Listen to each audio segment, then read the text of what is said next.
আসসালামু আলাইকুম রাহমাতুল্লাহ। সম্মানিত প্রিয় দর্শকবিন্দু, আশা করি আপনারা সকলেই আল্লাহর অশেষ মেহেরবানি ও দয়ায় ভালো আছেন।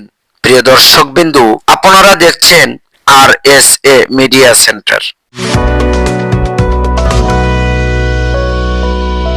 সম্মানিত প্রিয় দর্শকবিন্দু, আমরা হযরত আদম আলাইহিস সালাম থেকে নিয়ে হযরত সালেহ আলাইহিস সালাম পর্যন্ত ঘটনা বা ইতিহাস বর্ণনা করেছি। এবার জানবো হযরত ইব্রাহিম আলাইহিস সালামের ইতিহাস বা কাহিনী। হযরত ইব্রাহিম আলাইহিস সালাম ছিলেন হযরত নূহ আলাইহিস সালামের 11তম পুরুষ। নূহ আলাইহিস সালাম থেকে নিয়ে ইব্রাহিম আলাইহিস সালাম পর্যন্ত প্রায় 2000 বছরের ব্যবধান ছিল। হযরত সালেহ আলাইহিস সালামের প্রায় 200 বছর পরে ইব্রাহিম আলাইহিস সালামের আগমন ঘটে। ঈসা আলাইহিস সালাম থেকে ব্যবধান ছিল 1700 বছর অথবা প্রায় 2000 বছরের। তিনি ছিলেন আবুল আম্বিয়া বা নবীগণের পিতা, এবং তার স্ত্রী বিবি সারা ছিলেন উম্মুল আম্বিয়া বা নবীগণের মাতা। তার স্ত্রী বিবি সারার পুত্র হযরত ইসহাক আলাইহিস সালাম, এর পুত্র ইয়াকুব আলাইহিস সালামের বংশধরকে বলা হয়েছিল বনি ইসরাইল। তারাই ছিল বনি ইসরাইল নামে পরিচিত। এবং অপর স্ত্রী বা ছোট স্ত্রী বিবি হাজরার পুত্র ছিল হযরত ইসমাইল আলাইহিস সালাম। হযরত ইসমাইল আলাইহিস সালামের বংশে জন্ম নেন আমাদের প্রিয় নবী, শেষ নবী হযরত মুহাম্মদ সাল্লাল্লাহু আলাইহি ওয়াসাল্লাম, যার অনুসারীগণ হচ্ছে উম্মতে মুহাম্মাদি বা মুসলিম উম্মাহ বলে পরিচিত। ইসহাক আলাইহিস সালামের বংশে আল্লাহ রাব্বুল আলামিন 1,24,000 মতান্তরে 2,24,000 নবী রাসূলগণকে আল্লাহ তাআলা দুনিয়াতে পাঠান।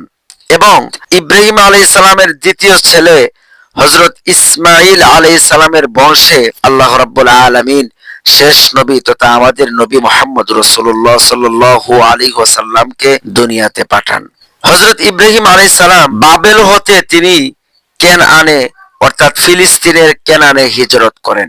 সেখান থেকে বিবি সারার বংশজাত নবীগণের মাধ্যমে আশপাশে সর্বত্র তাওহীদের দাওয়াত বিস্তার লাভ করে। অতঃপর অপর স্ত্রী হাজেরার পুত্র ইসমাইলের মাধ্যমে বাইতুল্লাহ ও তার আশপাশ এলাকায় তাওহীদের প্রচার ও প্রসার হয়, এবং অবশেষে এখানেই সর্বশেষ ও সর্বশ্রেষ্ঠ নবী মুহাম্মদ রাসূলুল্লাহ সাল্লাল্লাহু আলাইহি সাল্লামের আগমন ঘটে। এভাবে হযরত ইব্রাহিম আলাইহিস সালামের দুই স্ত্রী বংশজাত নবীগণ বিশ্বকে তাওহীদের আলোয় আলোকিত করেন। সুবহানাল্লাহ। শেষ নবী মুহাম্মদ রাসূলুল্লাহ সাল্লাল্লাহু আলাইহি ওয়াসাল্লামের দেহ সভ্য ও চেহারার মোবারক পিতা ইব্রাহিম আলাইহিস সালামের নিয়ে ছিল, যা তিনি মেরাজ থেকে ফিরে এসে উম্মতদেরকে খবর দিয়ে বলেছিলেন। হযরত ইব্রাহিম আলাইহিস সালাম ছিলেন ইহুদি, খ্রিস্টান, মুসলমান সকল ধর্মীয় সম্প্রদায়ের পিতা। কেননা আদম আলাইহিস সালাম হতে ইব্রাহিম আলাইহিস সালাম পর্যন্ত 10 থেকে 12 জন নবী বাদে শেষ নবী মুহাম্মদ রাসূলুল্লাহ সাল্লাল্লাহু আলাইহি সাল্লাম পর্যন্ত 1,24,000 মতান্তরে 2,24,000 পয়গম্বরের প্রায় সকলেই ছিলেন ইব্রাহিম আলাইহিস সালামের বংশধর। পবিত্র কোরআনে বর্ণিত হয়েছে, ইন্নাল্লাহা আসতাফা আদম ওয়া নূহা ওয়া আলা ইব্রাহিম ওয়া আলা ইমরান আলাল আলামিন।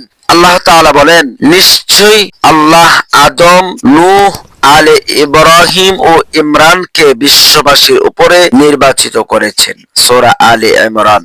এই নির্বাচন ছিল বিশ্ব সমাজে আল্লাহর তাওহীদের প্রচার ও প্রতিষ্ঠার জন্য এবং আল্লাহর দ্বীনকে বিজয়ী করার জন্য। ইব্রাহিম আলাইহিস সালাম ছিলেন নবীগণের পিতা এবং পুত্র মুহাম্মদ সাল্লাল্লাহু আলাইহি সাল্লাম ছিলেন নবীগণের নেতা।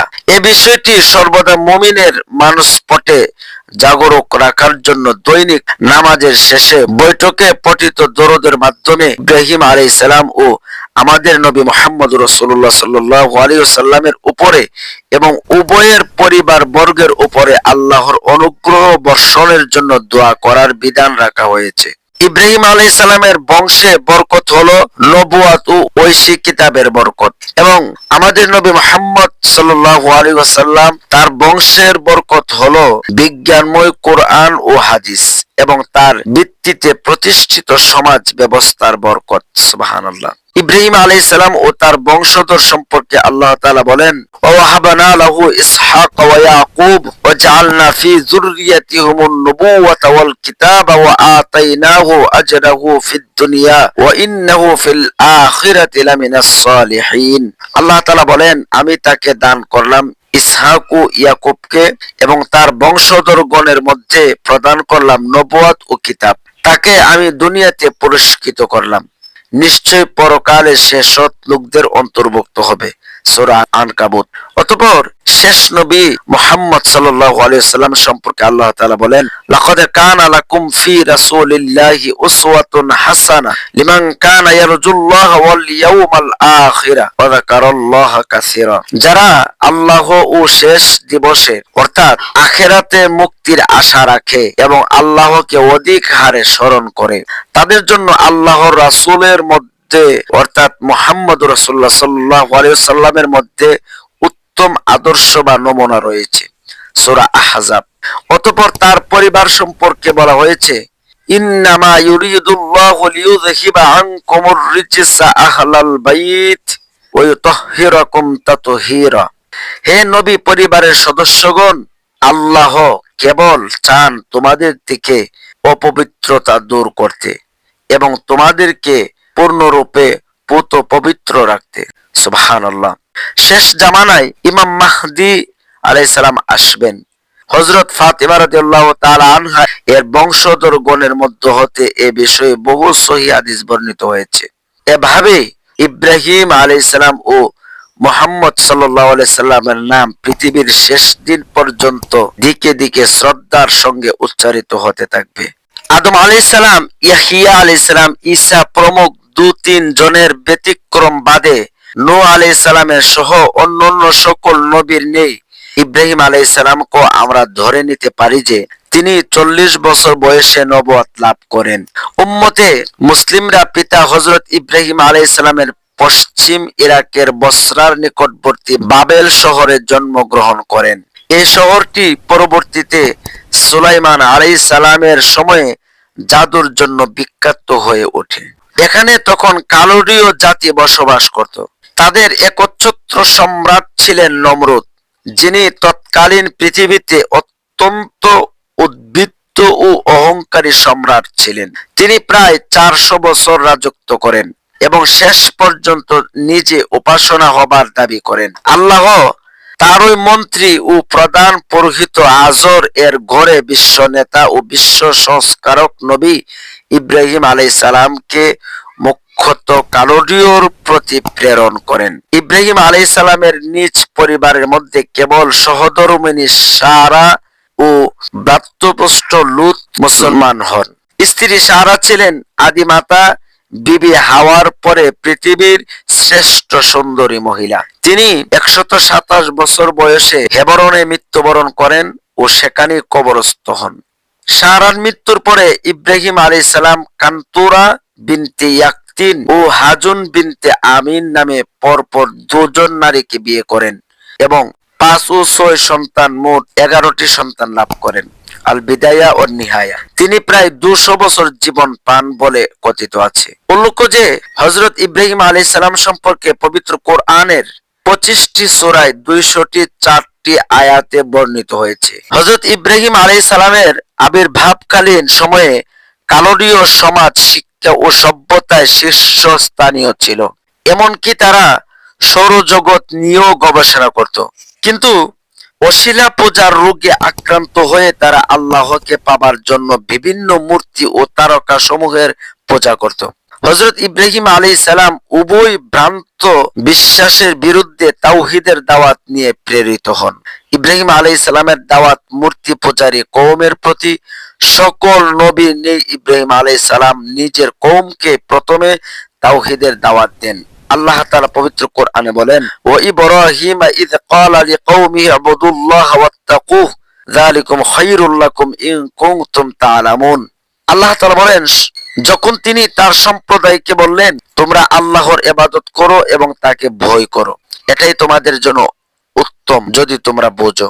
তোমরা তো আল্লাহর পরিবর্তে কেবল প্রতিমারই পূজা করছো, এবং মিথ্যা উদ্ভাবন করছো। তোমরা আল্লাহর পরিবর্তে যাদের ইবাদত করছো তারা তোমাদের রিজিকের মালিক নয়।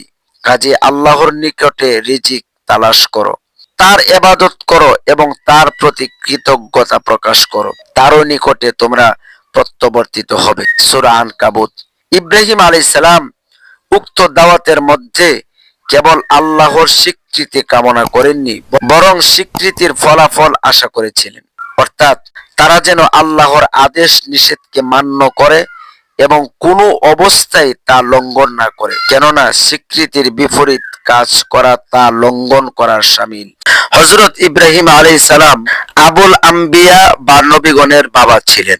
কঠিনতম এক অবস্থার মাধ্যমে আল্লাহ তাআলা হযরত ইব্রাহিম আলাইহিস সালামকে দুনিয়াতে প্রেরণ করেন। তখনকার যে যুগটা ছিল সেই যুগটা ছিল পাপাচারে ভরা বা পাপাচারে লিপ্ত হওয়া এক যুগ। কুখ্যাত পাপিষ্ঠ নমরুদের অত্যাচারে যখন মানুষ অতিষ্ঠিত হয়ে পড়েছিল তখনই আল্লাহ রাব্বুল আলামিন হযরত ইব্রাহিম আলাইহিস সালামকে দুনিয়াতে প্রেরণ করেন। একদিনের ঘটনা, নমরুদ এক জ্যোতিষী ব্যক্তিকে এনে বললেন, হে জ্যোতিষী, দেখো তো আমার শত্রু কেউ আসবে কিনা বা আমার শত্রু কেউ হবে কিনা। জ্যোতিষী তিনি প্রথম অবস্থায় বললেন, আপনার শত্রু বর্তমান দুনিয়াতে আর কেউ নেই। অতঃপর দীর্ঘদিন পরে আবার নমরুদ জ্যোতিষীকে ডাকলেন। এবার জ্যোতিষী বললেন, আপনার সামনের দিকে এমন এক সন্তান আপনার এই জাতির মধ্যে ভূমিষ্ঠ হবে যে সন্তান আপনার শত্রু হবে। তখন নমরুদ পুরো জাতিকে, পুরো দেশকে এলান করে দিলেন, বলে দিলেন যে তোমরা স্বামী স্ত্রী এখন থেকে নিয়ে আগামী 1 বছর পর্যন্ত স্বামী স্ত্রী আলাদা থাকবে। অর্থাৎ এক বিছানায় কোনো স্বামী স্ত্রী থাকা যাবে না। এমত অবস্থায় তৎকালীন প্রত্যেকটা ঘরে ঘরে নমরুদ সেনাবাহিনী, পুলিশ বাহিনী, আইন শৃঙ্খলা বাহিনী, দেশের সর্বস্তরের সরকারি কর্মকর্তাদেরকে প্রত্যেকটা বাড়িতে বা ঘরে পাহারাদার হিসেবে নিযুক্ত করেন। আমরা জানি হযরত ইব্রাহিম আলাইহিস সালামের বাবা ছিলেন যার নাম ছিল আজর, যিনি ঠাকুর ছিলেন এবং যিনি নমরুদের বিশ্বস্ত বডিগার্ড বা একজন মন্ত্রী ছিলেন। তৎকালীন সময়ে যখন প্রত্যেকটা স্বামী স্ত্রী আলাদা আলাদা শয়ন করে, এমত অবস্থায় নমরুদের বিশ্বস্ত মন্ত্রী আজরের দায়িত্ব ছিল নমরুদের বডি পাহারা দেওয়ার। এমত অবস্থায় একদিন রাতে আজর তার স্ত্রীর সঙ্গে মিলন করার খুবই ইচ্ছা জাগলো। এদিকে আজরের স্ত্রীরও স্বামীর সাথে থাকার বা মিলন করার খুবই ইচ্ছা জাগলো। আল্লাহ রাব্বুল আলামিনের কুদরত বোঝা বড় দায়। এমত অবস্থায় রাতের বেলা সকল সর্বস্তরের মানুষ যখন ঘুমে আচ্ছন্ন ছিল, এমত অবস্থায় আজর তার স্ত্রীর যে ঘরে শয়ন করেছিলেন এইদিকে আসতে লাগলেন এবং তার স্ত্রীও স্বামী যে দিকে ছিল সেই দিকে আসতে লাগলো। এমত অবস্থায় স্বামী স্ত্রী দুইজন একত্রিত হয়ে গেল। একত্রিত হওয়ার পরে নমরুদের ঘরে ইব্রাহিম আলাইহিস সালামের পিতা আজর এবং তার স্ত্রী শয়ন করলেন বা মিলন করলেন। এই মিলনের মাধ্যমে আল্লাহ রাব্বুল আলামিন এই কঠিনতম অবস্থায়, এমত অবস্থায় আল্লাহ রাব্বুল আলামিন আজরের স্ত্রীর গর্ভে আল্লাহ তাআলা ইব্রাহিম আলাইহিস সালামকে দান করলেন। তৎকালীন সময় যেহেতু স্বামী স্ত্রী একত্রিত থাকা সরকারের পক্ষ থেকে বৈধ ছিল না, তাই তারা স্বামী স্ত্রী মিলনের পর উভয়জন তৎক্ষণিক সাথে সাথে আবার আলাদা হয়ে গেলেন। ইব্রাহিম আলাইহিস সালামের মাতা যখন বুঝতে পারলেন তার গর্ভে সন্তান ধারণ করেছে, তখন তিনি স্বামী আজরকে কিছুই বললেন না। আল্লাহ রাব্বুল আলামিনের কুদরত এমনই। আজরের স্ত্রী গর্ভবতী হলেন ঠিক, কিন্তু গর্ভপাত করার কোনো রূপরেখা তার মধ্যে দেখা দিল না। অর্থাৎ স্বাভাবিকভাবে একটা মহিলা যেমন তেমনই ছিলেন। ইব্রাহিম আলাইহিস সালাম যখন দুনিয়াতে আসবেন বা আজরের স্ত্রী যখন বাচ্চা জন্ম দেওয়া ঘনিয়ে এলো, তখন তার স্বামীর কাছে বললেন, আমার তো সন্তান হবে। তখন আজর বললেন, এ সন্তান তুমি নষ্ট করে ফেলো। তখন এমন একটি অবস্থা তৈরি হয়েছিল যে সন্তান নষ্ট করার কোনো ব্যবস্থাই ছিল না। যদি নষ্ট করা হতো তখন তার স্ত্রী দুনিয়া থেকে বিদায় হয়ে যেত। যেহেতু তৎকালীন যুগটা ছিল খুবই লুকানো যুগ, তাই কোনো ডাক্তারের শরণাপন্ন হওয়া তাদের পক্ষে সম্ভব ছিল না। এক পর্যায়ে আজর রাগে রাগান্বিত হয়ে তার স্ত্রীকে জঙ্গলের মধ্যে বা পাহাড়ের চিপায় কোনো এক জায়গাতে রেখে আসলেন। আজর ধমক দিয়ে বললেন, হে আমার স্ত্রী, এটা তুমি কি করলা? যদি আমাদের রাজা মশাই বা নমরুদ জানতে পারে তাহলে তোমাকে বা আমাদেরকে জ্যান্ত মেরে ফেলবেন। এভাবেই আজরের স্ত্রী জঙ্গলের মধ্যেই বা পাহাড়ের গুহায় ইব্রাহিম আলাইহিস সালামকে ভূমিষ্ঠ করেন। ইব্রাহিম আলাইহিস সালাম মায়ের কোল জোরে দুনিয়াতে আসলেন। আসার পর থেকেই হযরত ইব্রাহিম আলাইহিস সালাম লালিত পালিত হন। বলা বাহুল্য, ছোটবেলা থেকেই হযরত ইব্রাহিম আলাইহিস সালাম নানাবিধ প্রশ্ন করতেন মাকে বা বাবা আজরকে। যেমন বলতেন, আমাদের আল্লাহকে তোমাকে কে সৃষ্টি করেছেন বা আমাকে কে সৃষ্টি করেছেন? নানাবিধ প্রশ্ন মাকে বা বাবাকে করতেন। একদিনের ঘটনা, মাকে বললেন, মা আমাকে কে সৃষ্টি করেছে? মা বললেন, আমি তোমাকে সৃষ্টি করেছি। এবার বললেন, মা তোমাকে কে সৃষ্টি করেছে? এবার মা বললেন, আমাকে তোমার বাবা সৃষ্টি করেছে। এবার বললেন, মা বাবাকে কে সৃষ্টি করেছে? এবার বললেন, তোমার বাবাকে নমরুদ সৃষ্টি করেছে। এমনকি নমরুদে এখনকার যত মানুষ আছে সব কিছু নমরুদ সৃষ্টি করেছে। এবার বললেন, মা তাহলে নমরুদকে কে সৃষ্টি করেছে? মা তখন লাজবাব হয়ে গেলেন। মা কোনো প্রশ্নের জবাবই দিতে পারলেন না। এরকম নানাবিধ প্রশ্ন করতেন তিনি মা এবং বাবাকে।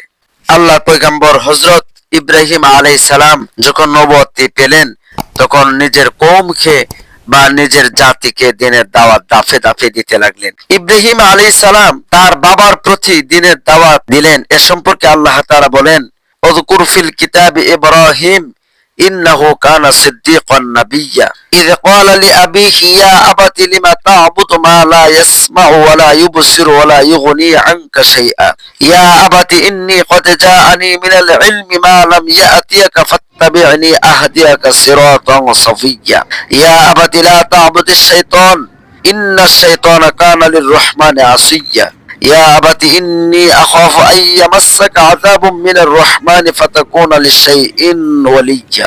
আল্লাহ তাআলা কিতাবের বরাত দিয়ে বলেন, এই কিতাবে কোরআনে ইব্রাহিম আলাইহিস সালামের কথা বর্ণনা করো। নিশ্চয়ই তিনি ছিলেন সত্যবাদী একজন নবী। যখন তিনি তার বাবাকে বললেন, হে আমার আব্বা, তুমি তার পূজা কেন করো যে শুনে না, দেখে না এবং তোমার কোনো উপকারে আসে না? হে আমার বাবা, আমার কাছে এমন জ্ঞান এসেছে যা তোমার কাছে আসেনি। অতএব তুমি আমার অনুসরণ করো, আমি তোমাকে সরল পথ দেখাবো। হে আমার বাবা, শয়তানের পূজা করো না, নিশ্চয় শয়তান আল্লাহর অবাধ্য। হে আমার বাবা, আমি আশঙ্কা করছি যে দয়াময়ের আল্লাহর একটি আযাব তোমাকে স্পর্শ করবে না যদি তুমি আমাকে নবী বলে মানো। অতঃপর তুমি শয়তানের বন্ধু হয়ে যাবে যদি তুমি আমার দাওয়াত না মানো। আরেক জায়গাতে আল্লাহ বলেন, وَإِذْ قَالَ إِبْرَاهِيمُ لِأَبِيهِ آزَرَ أَتَتَّخِذُ أَصْنَامًا آلِهَةً ইন্নী আরাকা ওয়া কওমাকা ফি দালালিম মুবিন। স্মরণ করো যখন ইব্রাহিম আলাইহিস সালাম তার বাবা আজরকে বললেন, তুমি কি প্রতিমা সমূহকে উপাস্য মনে করো? আমি দেখতে পাচ্ছি যে তুমিও তোমার সম্প্রদায় স্পর্শ বিভ্রান্তির মধ্যে রয়েছে। সূরা আনআম। কিন্তু ইব্রাহিম আলাইহিস সালামের এই প্রাণ ভরা আবেদন বাবা আজরের হৃদয় স্পর্শ করল না। রাষ্ট্রের প্রধান পুরোহিত এবং সম্রাটের মন্ত্রী ও প্রিয় পাত্র হওয়ার সম্ভবত তিনি এই জন্যই এই বিষয়টি তার কাছে প্রেস্টিজ ইস্যু মনে হয়। যেমন আল্লাহ বলেন, وَإِذَا قِيلَ لَهُ اتَّقِ اللَّهَ أَخَذَتْهُ الْعِزَّةُ بِالْإِثْمِ فَحَسْبُهُ جَهَنَّمُ وَلَبِئْسَ الْمِهَادُ। যখন তাকে বলা হয় আল্লাহকে ভয় করো, তখন তার সম্মান তাকে পাপে স্পৃত করে, অতঃপর তার জন্য জাহান্নামই যথেষ্ট, আর নিঃসন্দেহে তা হলো নিকৃষ্টতম ঠিকানা, জাহান্নাম। ইব্রাহিম আলাইহিস সালামের আকুতিপূর্ণ দাওয়াতের উত্তরে বাবা বললেন, ক্বালা আরাগিবুন আনতা আন আলিহাতি ইয়া ইব্রাহিম লা ইল্লাম তানতাহি লা আরজুমান্নাকা ওয়াহজুরনি মালিয়া। হে ইব্রাহিম, তুমি কি আমার উপাস্যদের থেকে মুখ ফিরিয়ে নিচ্ছ? যদি তুমি এই দাওয়াত থেকে বিরত না হও তবে আমি অবশ্যই তোমার মাথা পাথর মেরে একদম চূর্ণ বিচূর্ণ করে দিব। তুমি আমার সম্মুখ হতে চিরতরের জন্য দূর হয়ে যাও, এখান থেকে তুমি চলে যাও। ইব্রাহিম আলাইহিস সালাম বাবার এই কঠোর ধমকি শুনে পুত্র ইব্রাহিম আলাইহিস সালাম বললেন, ক্বালা সালামুন আলাইকা সাআস্তাগফিরু লাকা রাব্বি ইন্নাহু কানা বি খাফিয়্যা ওয়া আ'তাযিলুকুম ওয়া মা তাদউনা মিন দুনিল্লাহি ওয়া আদউ রাব্বি আসা আল্লা আকুনা বিদুআই রাব্বি শাকিয়্যা। ইব্রাহিম আলাইহিস সালাম বললেন, বাবা, তোমার উপরে শান্তি বর্ষিত হোক। আমি আমার পালনকর্তার নিকটে তোমার জন্য ক্ষমা প্রার্থনা করব।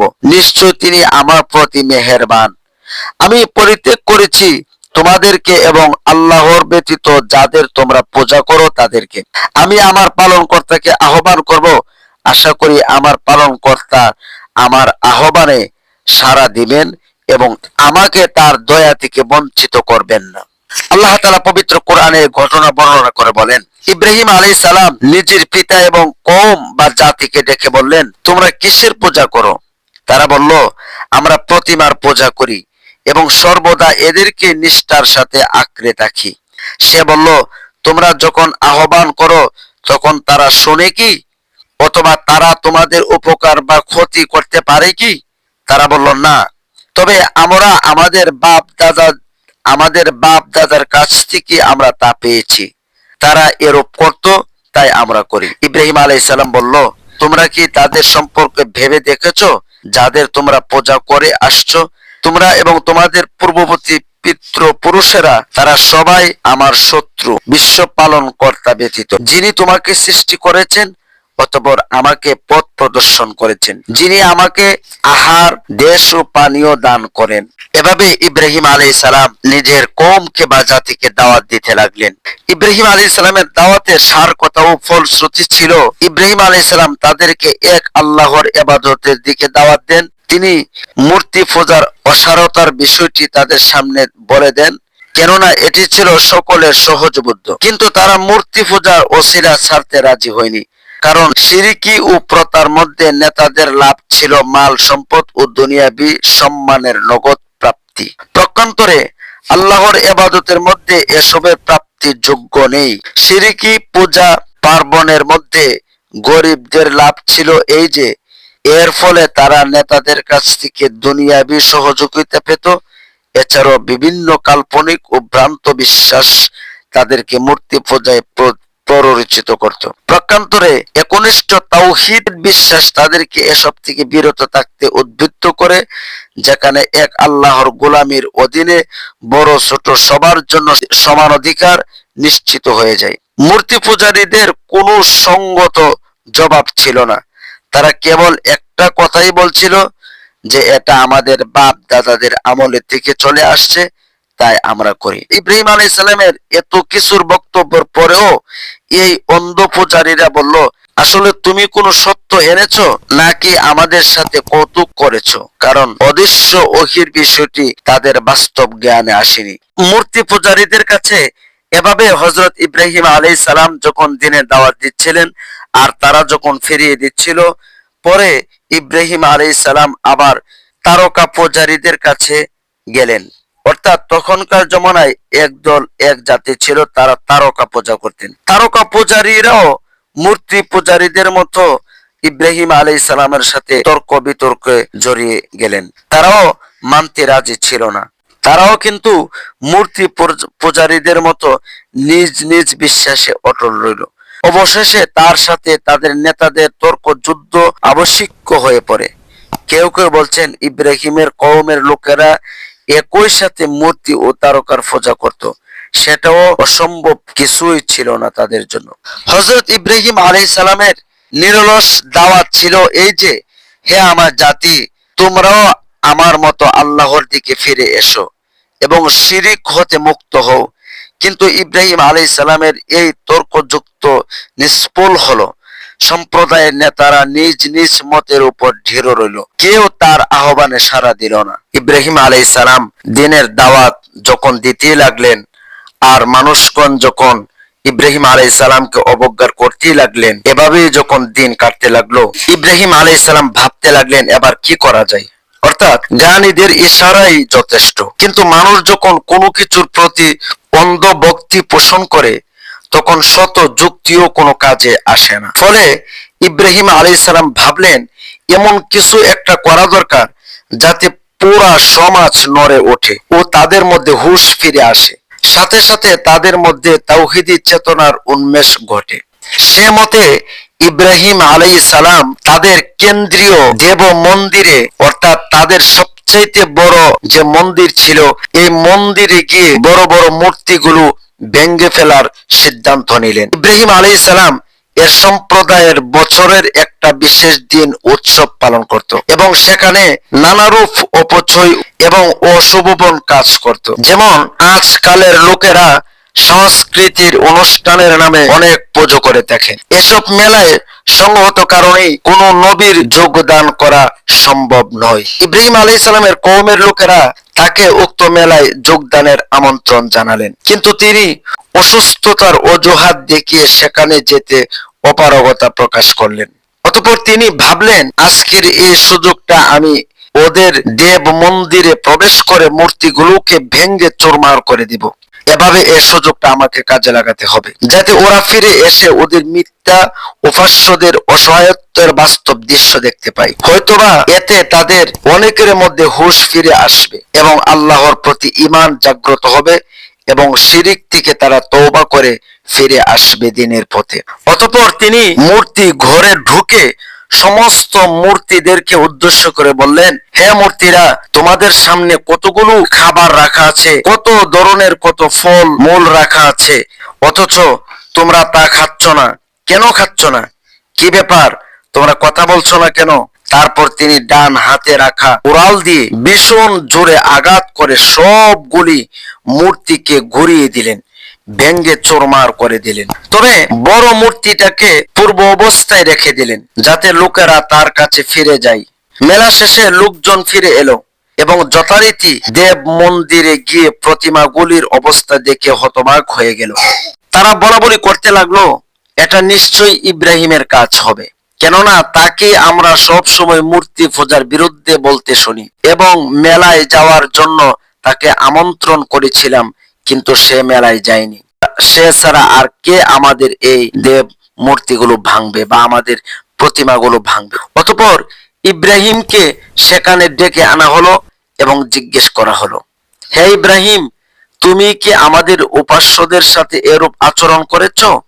ইব্রাহিম আলাইহিস সালাম বললেন, আমাকে কেন বলছেন? ওই যে দেখা যায় বড় মূর্তির কাঁধে কোরাল দেখা যায়, এই বড় মূর্তিকে জিজ্ঞেস করেন, সম্ভবত এই বড় মূর্তিটাই তোমাদের অন্যান্য মূর্তিকে ভেঙে ফেলেছে। আর না হয় তোমাদের এই মূর্তিগুলোকে কে ভেঙেছে, মূর্তিগুলোকে জিজ্ঞেস করো কে ভেঙেছে। অতঃপর সম্প্রদায়ের সমস্ত নেতারা এ কথা শুনে লজ্জা পেল এবং মাথা নিচু করে বলল, ইব্রাহিম, তুমি তো জানো যে এরা কথা বলতে পারে না বা কথা বলতে জানে না। ইব্রাহিম আলাইহিস সালাম বললেন, তোমরা কি আল্লাহর পরিবর্তে এমন কিছুর ইবাদত করো যা তোমাদের উপকারও করতে পারে না বা ক্ষতিও করতে পারে না? তোমরা এমন বস্তুর পূজা করো যা তোমরা নিজ হাতে তৈরি করো, অথচ আল্লাহ তোমাদেরকে ও তোমাদের কর্মসমূহকে সৃষ্টি করেছেন। সবগুলোই আল্লাহ তাআলা সৃষ্টি করেছেন তোমাদের জন্য এবং আল্লাহর ব্যতীত তোমরা যাদের পূজা করো ওদের জন্য তোমরা কি বোঝো না? অতঃপর জিদ ও অহংকারের বশবর্তী হয়ে সম্প্রদায়ের নেতারা ইব্রাহিম আলাইহিস সালামকে চূড়ান্ত শাস্তি দেওয়ার পরিকল্পনা করলো। তারা সিদ্ধান্ত নিল যে একে আর বাঁচতে দেওয়া যাবে না। শুধু তাই নয়, একে এমন দৃষ্টান্তমূলক শাস্তি দিয়ে মারতে হবে যেন কেউ এর দলে যোগদান করতে সাহস না পায়। তারা তাকে জীবন্ত পুড়িয়ে মারার প্রস্তাব গ্রহণ করলো এবং সেটা বাদশাহ নমরুদের কাছে পেশ করলো। সম্রাটের মন্ত্রী ও দেশের প্রধান পুরোহিতদের ছেলে ইব্রাহিম আলাইহিস সালাম, অতএব তাকে সরাসরি সম্রাটের দরবারে আনা হলো। ইব্রাহিম আলাইহিস সালাম এটাকে অর্থাৎ নমরুদের কাছে ইব্রাহিম আলাইহিস সালামকে নেওয়াকে ইব্রাহিম আলাইহিস সালাম এই সুযোগটা সর্বোচ্চ পর্যায়ে তাওহীদের দাওয়াত দেওয়ার সুযোগ হিসেবে গ্রহণ করলেন। সুবহানাল্লাহি ওয়া বিহামদিহি। আমরা যেখানে বিপদে পড়লে আমাদের নিজেদের জান বাঁচাবো কিভাবে নিজেরা কিভাবে বিপদে পড়ব সে ব্যাপারে আমরা পেরেশানি হয়ে যাই। আর ইব্রাহিম আলাইহিস সালাম শাস্তির মোকাবেলা হয়েও নমরুদকে কিভাবে দ্বীনের দাওয়াত দেওয়া যায়, ইব্রাহিম আলাইহিস সালাম নমরুদের কাছে যাবে, কিভাবে ইব্রাহিম আলাইহিস সালাম নমরুদকে দ্বীনের দাওয়াত দিবেন, ইব্রাহিম আলাইহিস সালাম মনে মনে চূড়ান্ত পর্যায়ের সিদ্ধান্ত নিলেন। সুবহানাল্লাহ। নমরুদ 4000 বছর ধরে রাজত্ব করায় সে উদ্বৃত্ত ও অহংকারী হয়ে উঠেছিল এবং নিজেকে একমাত্র উপাস্য ভেবেছিল।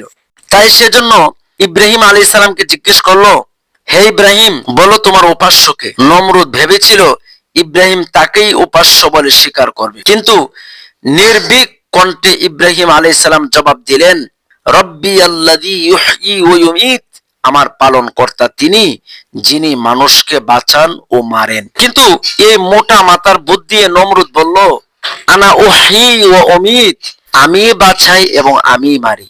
অর্থাৎ মৃত্যুদণ্ড প্রাপ্ত আসামিকে খালাস দিয়ে মানুষকে বাঁচাতে পারি, আবার খালাসের আসামিকে মৃত্যুদণ্ড দিতে পারি। এভাবে সে নিজেকেই মানুষের বাঁচা মরার মালিক হিসেবে সাব্যস্ত করলো। ইব্রাহিম আলাইহিস সালামের সামনে একজন ফাঁসির আসামিকে ছেড়ে দিলেন এবং একজন ভালো লোককে সে ফাঁসির কাস্টে ঝুলিয়ে মেরে বললেন, আমি বাঁচাতে পারি, আমি মারতে পারি। নাউযুবিল্লাহ। ইব্রাহিম আলাইহিস সালাম তখন দ্বিতীয় যুক্তি পেশ করে বললেন, ফা ইন্নাল্লাহা ইয়াতি বিশ-শামসি মিনাল মাশরিকি ফাআতি বিহা মিনাল মাগরিবি, আমার আল্লাহ সূর্যকে পূর্ব দিক থেকে উদিত করেন, আপনি তাকে পশ্চিম দিক হতে উদিত করুন। ফাবুহিতাল্লাযী কাফার, অতঃপর কাফের নমরুদ এতে হতবুদ্ধির হয়ে পড়ল, অর্থাৎ আশ্চর্য হয়ে গেলেন। কওমের নেতারাই যখন পরাজয়কে মেনে নেয়নি, সেখানে দেশের একচ্ছত্ব সম্রাট কেন পরাজয়কে মেনে নেবেন?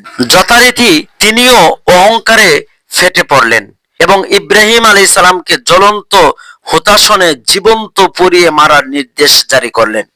সাথে সাথে জনগণকে ধর্মের দোহাই দিয়ে বললেন, হাররাকুহ ওয়ানসুরুহ আলিহাতাকুম ইন কুনতুম ফাইলিন। নমরুদ বললেন, তোমরা একে পুড়িয়ে মারো এবং তোমাদের উপাস্যদের সাহায্য করো যদি তোমরা কিছু করতে চাও। অর্থাৎ নমরুদ বললেন, ইব্রাহিমকে তোমরা পুড়িয়ে মারো, তোমাদের উপাস্য অর্থাৎ মূর্তিগুলোকে তোমরা বাঁচাও, সাহায্য করো যদি তোমরা কোনো কিছু করতে চাও। নাউযুবিল্লাহ। উল্লেখ্য যে কোরআনে কোথাও নমরুদের নাম উল্লেখ করেনি এবং সে যে নিজেকে সর্বোচ্চ উপাস্য দাবি করেছিল এমন কথাও স্পষ্টভাবে বলেনি। তবে আমিও বাঁচাতে পারি ও মারতে পারি, সূরা বাকারা এর মধ্যে স্পষ্টভাবে বর্ণনা করা হয়েছে। তার এই কথার মধ্যেই তার সর্বোচ্চ অহংকারী হবার এবং ইব্রাহিমের রব এর বিপরীতে নিজেকে এভাবে উপস্থাপনা করায় সে নিজেকে সর্বোচ্চ রব হিসাবে ধারণা করেছিল বলে প্রতীয়মান হয়। প্রধানত ইসরায়েলি বর্ণনা সমূহের উপরে ভিত্তি করে নমরুদের নাম ও তার রাজত্ব সম্পর্কে জানা যায়। কোরআনে কেবল অতটুকুই বলেছে যতটুকু মানব জাতির হিদায়াতের জন্য প্রয়োজন। যুক্তিতর্কে হেরে গিয়ে নমরুদ ইব্রাহিম আলাইহিস সালামকে জীবন্ত পুড়িয়ে মারার হুকুম দিল। অতঃপর তার জন্য বিরাট আকারের আয়োজন শুরু হয়ে গেল। আল্লাহ তাআলা বলেন, ফাআরাদু বিহি কাইদান ফাজআলনাহুমুল আখসারিন, তারা ইব্রাহিম আলাইহিস সালামের বিরুদ্ধে মহা ফন্দি আঁটতে চাইল, অতঃপর আমি আল্লাহ তাদেরকে সর্বাধিক ক্ষতিগ্রস্ত করে দিলাম। আরেক জায়গায় আল্লাহ তাআলা বলেছেন, ফাজআলনাহুমুল আসফালিন, আমি তাদেরকে পরাজিত করে দিলাম। সুবহানাল্লাহ। বড় একটি অগ্নিকুণ্ড প্রজ্বলিত করো, একে সে অগ্নিকুণ্ডে নিক্ষেপ করে জ্বালিয়ে মারতে হবে এবং এ ঘটনা প্রকাশ্য লোকের সামনে অনুষ্ঠিত হবে, যাতে লোকজন দেখে শিখতে পারে কেউ এ জাতীয় অপরাধ যেন আর না করতে পারে। বাদশাহ নমরুদের আদেশে শিরোধার্য অবশ্যই পালনীয়, সুতরাং সঙ্গে সঙ্গে অগ্নিকুণ্ড নির্মাণ প্রজ্বলিত করার আয়োজন শুরু হয়ে গেল। এক বিশাল আকৃতির খোলা ময়দানে জমিন করে বিরাট আয়তন বিশিষ্ট একটি গভীর গর্ত তৈরি করা হলো। পাহাড় হতে রাশি রাশি বিরাট কাঠ এনে এ গর্তের মধ্যে সাজানো হতে লাগলো। এরপর হাজার হাজার মণ তেল ঢেলে কাঠ ভিজিয়ে তাতে অগ্নি সংযোগ করা হলো। ঘনকুর কৃষ্ণবর্ণ ধূম্র রাশি মাথায় ধারণ করে বিশ্বগ্রাসী অগ্নিরাশি বেশি গর্জনে জ্বলে উঠতে লাগলো। তার তাপে চারপাশে বহুদূর এলাকা পর্যন্ত উত্তপ্ত হয়ে গেল। কথিত আছে যে উক্ত অগ্নিকুণ্ডের দৈর্ঘ্য ছিল 24 মাইল এবং প্রশস্ত ছিল 24 মাইল। তার গভীরতা ছিল 100 গজ। অগ্নিকুণ্ড যখন দাউ দাউ করে জ্বলে উঠল তখন আগুনের তাপে তার চারিদিকে কেউ যেতে পারছিল না। আগুনের শিখা এত দূর উঁচু হয়ে উঠল যে আকাশে অন্তত অর্ধ মাইল উপরে উড্ডয়নরত পাখিগুলো তারাও তার তাপে মারা গিয়ে মাটিতে পড়তে লাগলো। তখন সকলে এ সমস্যায় প্রমাণ গণে চিন্তা করতে লাগলো কিভাবে অগ্নিকুণ্ডের নিকটবর্তী আমরা হতে পারি এবং ইব্রাহিমকে এই অগ্নিকুণ্ডে নিক্ষেপ করা যেতে পারে। কারো মাথায় কোনো যুক্তি বা বুদ্ধি আসলো না। পাপিষ্ঠ ইবলিস এসব ব্যাপারে দূর থেকে লক্ষ্য করছিল। সে দেখলো যে তারা মানুষেরা এক জটিল সমস্যায় পতিত হয়েছে। তারা তারই নির্দেশিত পথে বেশ সুন্দর ভাবে অগ্রসর হচ্ছিল, কিন্তু সহসা এক প্রতিবন্ধকতায় তাদের গতি বাধাগ্রস্ত হয়েছে। সে ভেবে দেখলো যে এ প্রতিবন্ধকতাকে তার নিজেরই গিয়ে অপসারণ করে দিতে হবে, নতুবা তারা এ পথে আর অগ্রসর হতে পারবে না। এরূপ চিন্তা করে সে এক সাধু দরবেশের বেশ ধরে নমরুদের আমলাদের কাছে উপস্থিত হলো এবং তাদেরকে এরূপ একটি পরামর্শ দিল যে তোমরা বিরাট একটি চড়ক গাছ স্থাপন করো। এরপর উক্ত চড়ক গাছের সাহায্যে ইব্রাহিমকে আগুনের কুণ্ডলিতে নিক্ষেপ করো। ইবলিসের পরামর্শ অনুযায়ী বিরাট একটি চড়ক গাছ তৈরি করা হলো। তার এক প্রান্তে হযরত ইব্রাহিম আলাইহিস সালামকে বেঁধে সকলেই উক্ত চড়ক গাছের অপর প্রান্ত ধরে শূন্য উত্তোলন করার চেষ্টা করলো, কিন্তু কোনো ক্রমেই তারা উক্ত চড়ক গাছের অপর প্রান্ত শূন্য ওঠাতে পারেনি। কথিত আছে যে কাফেরগণ যখন হযরত ইব্রাহিম আলাইহিস সালামকে শূন্য ওঠাবার চেষ্টা করছিল তখন প্রায় 4000 লোক চড়ক গাছের অপর প্রান্তে ধরে যথাসাধ্য শক্তি দিয়ে চেষ্টা করেও তারা শূন্য ওঠাতে সক্ষম হলো না। সকলেই চিন্তিত হয়ে পড়লো যে এখন কিভাবে কাজ সমাধান করা যায়। এমন সময় পাপিষ্ঠ ইবলিস এসে বলল, যদি সারা পৃথিবীর মানুষ একত্রিত হয়েও এভাবে চেষ্টা করো তবুও তোমরা ইব্রাহিমকে আগুনের কুণ্ডলিতে নিক্ষেপ করতে পারবে না, কেননা 70,000 ফেরেশতা চড়ক গাছের এক প্রান্ত চেপে ধরেছে।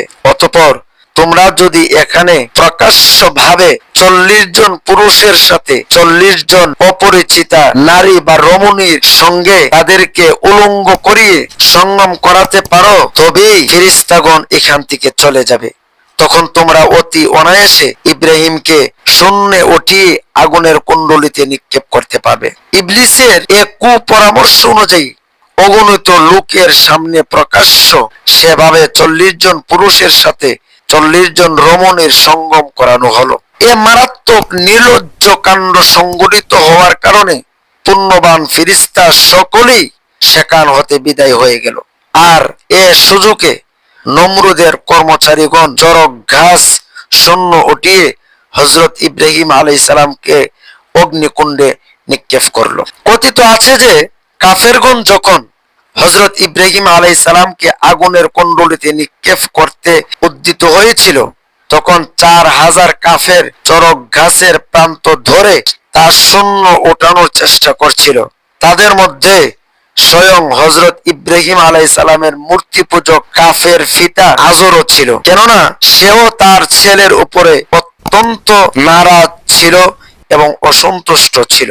এ দৃশ্য দেখে হযরত ইব্রাহিম আলাইহিস সালাম আল্লাহর দরবারে ফরিয়াদ জানিয়েলেন, হে আল্লাহ, আপনি দেখছেন আজ আমার প্রাণ শেষ করার কাজে স্বয়ং আমার জন্মদাতা বাবা পর্যন্ত শরীক হয়েছে, সুতরাং আমাকে সাহায্য করতে আজ আপনি ব্যতীত আর কেউ নেই। বর্ণিত রয়েছে যে আল্লাহর প্রিয় দোস্ত ইব্রাহিম আলাইহিস সালামকে যখন ফেরেশতাদের দ্বারা উত্তোলিত চড়ক গাছ হতে অগ্নিকুণ্ড ছুটে পড়ছিলেন, ঠিক সে মুহূর্তে আল্লাহর নির্দেশে আসমানের দরজা সমূহ খুলে দেওয়া হলো, যেন ফেরেশতাগণ আল্লাহর বন্ধুর এ চরম সংকটকে প্রত্যক্ষ করে তার জন্য আল্লাহর দরবারে দোয়া জানাতে পারে। সত্যি এ লোমহর্ষক হৃদয় বিদারী দৃশ্য দেখে আসমানের সকল ফিরিস্তাগণ শিহরীয় হয়ে উঠেছিল এবং সকলেই মিলে আল্লাহর দরবারে আকুল ফরিয়াদ জানিয়ে বলছিলেন, হে আল্লাহ, তুমি তোমার এ খালেস বন্ধু, তোমার খলিল হযরত ইব্রাহিম আলাইহিস সালামকে নমরুদের জ্বলন্ত আগুন হতে বাঁচিয়ে রাখো।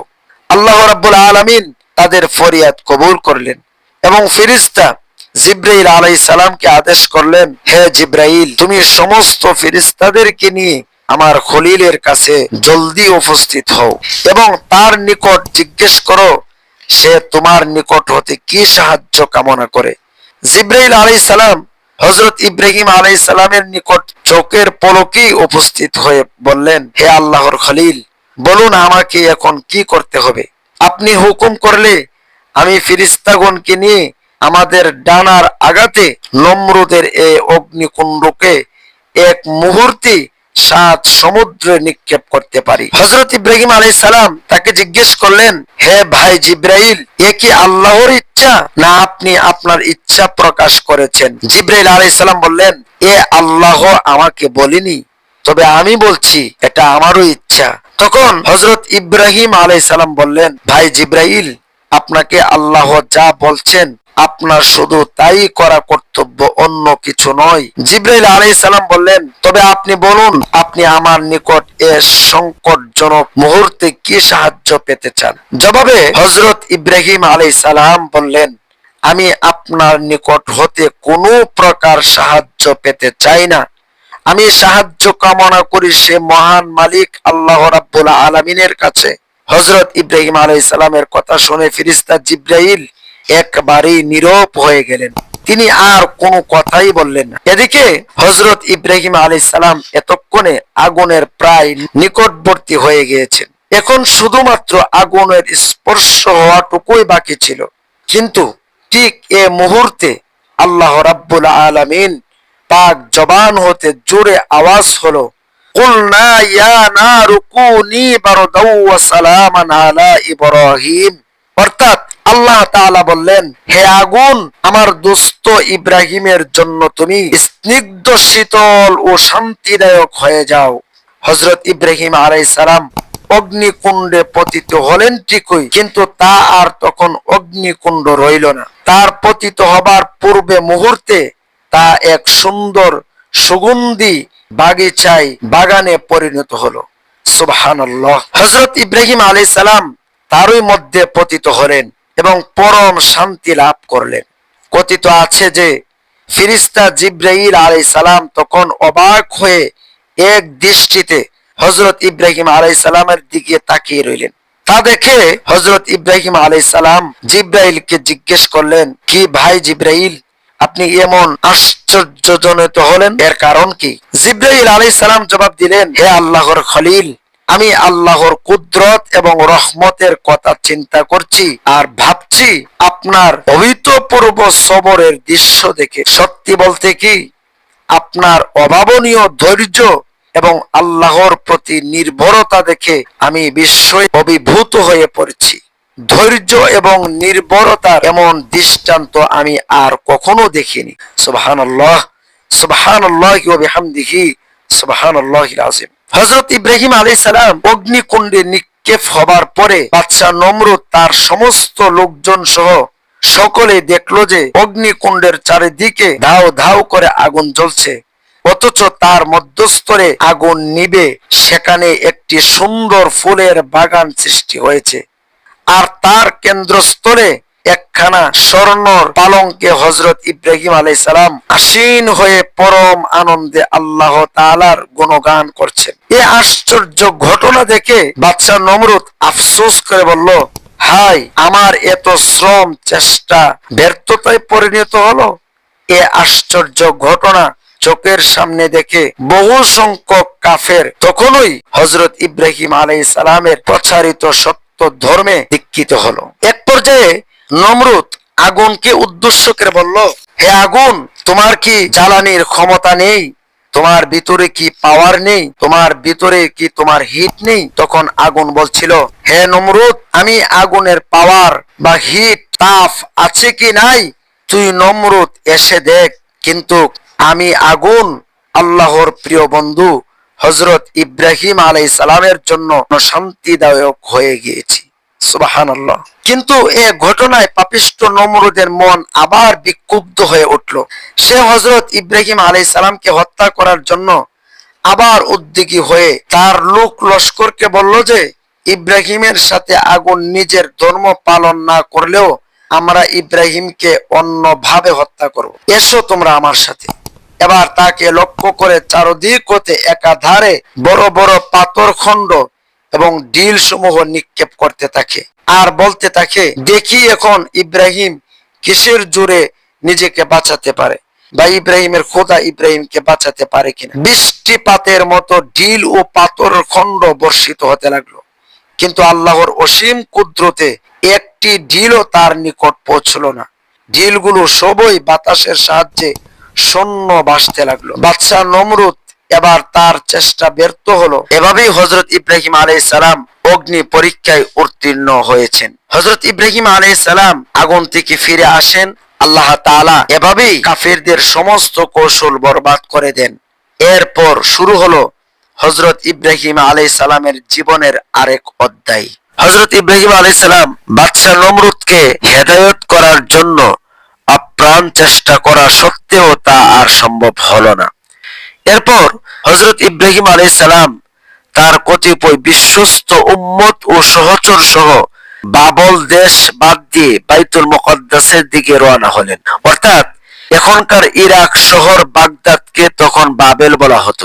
সেই বাবেল ছেড়ে দিয়ে তিনি বাইতুল মুকদ্দাসের দিকে রওনা হলেন এবং সেখানে পৌঁছে বেশ কিছুদিন যাবৎ সেখানে তিনি বসবাস করলেন এবং সেখানকার অধিবাসীগণকে দ্বীন ধর্ম শিক্ষা দিলেন। তারপর দেশে এসে আবার তিনি সফরে বের হয়ে গেলেন। নানা দেশ ভ্রমণ করতে করতে অবশেষে তিনি একদিন হারান নামক শহরে উপস্থিত হলেন। তারপর সেখানে তিনি সত্য ধর্ম প্রচার করার উদ্দেশ্যে সেখানেই বসবাস করতে লাগলেন। একদিন তিনি খাজায়ানুল ওয়াজাহ নামক জায়গায় উপস্থিত হয়ে দেখতে পেলেন যে বহু লোক উত্তম পোশাক পরে সজ্জিত হয়ে কোথায় কোন দিকে যেন গমন করতে যাচ্ছেন।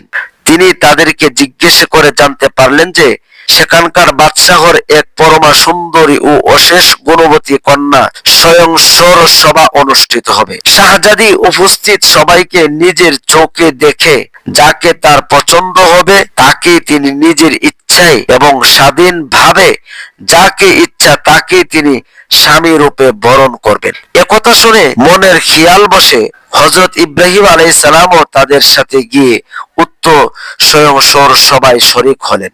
সবাই অসংখ্য রাজন্য রাজ ছেলে ও সুন্দর সুপুরুষগণ সুনাম দেহের অধিকারী ওই রকম পুরুষগণ উপস্থিত হয়েছিলেন।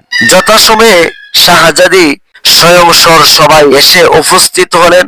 তার এক সহচরী অর্থাৎ তার এক খাদেম আগে আগে এক এক করে প্রত্যেকের পরিচয় জিজ্ঞেস করতে করতে সামনে যেতে লাগলো আর শাহজাদি তা শুনতে শুনতে পিছনে পিছনে সামনের দিকে আগাচ্ছিলেন। এভাবেই সবাই উপস্থিত বহু সংখ্যক লোকের পরিচয় শুনলেন এবং তাদেরকে দেখলেন, কিন্তু তাদের মধ্যে কেউ তার মনের মতো আর হলো না। আল্লাহর নবী হযরত ইব্রাহিম আলাইহিস সালাম সবার এক প্রান্তে উপবিষ্ট ছিলেন।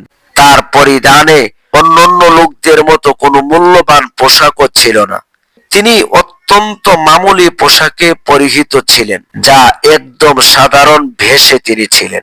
এভাবে শাহজাদির সহচরী তার নিকট উপস্থিত হয়ে তার নাম দাম পরিচয় জিজ্ঞেস করতে লাগলেন। তিনি বললেন, আমার নাম ইব্রাহিম, আমি বাবল দেশ হতে কিছুদিন হয়ে হারানে এসে বাস করছি। একথা বলার সাথে সাথে শাহজাদি নিজে এগিয়ে এসে তাকে জিজ্ঞেস করলেন, আপনি কি সেই আল্লাহর নবী ইব্রাহিম যাকে বাদশাহ নমরুদ অগ্নিকুণ্ডে নিক্ষেপ করে পোড়াইতে চেষ্টা করেছিলেন? হযরত ইব্রাহিম আলাইহিস সালাম বললেন, হ্যাঁ, আপনার অনুমান সত্য। এ কথা শুনে বিবি সারা কোনো রকম আর দেরি করলেন না। সঙ্গে সঙ্গে শাহজাদি সারা তার হস্তস্থিত বড়মাল্য ফুলের মালা নিজের হাতে হযরত ইব্রাহিম আলাইহিস সালামের গলায় পরিয়ে দিলেন।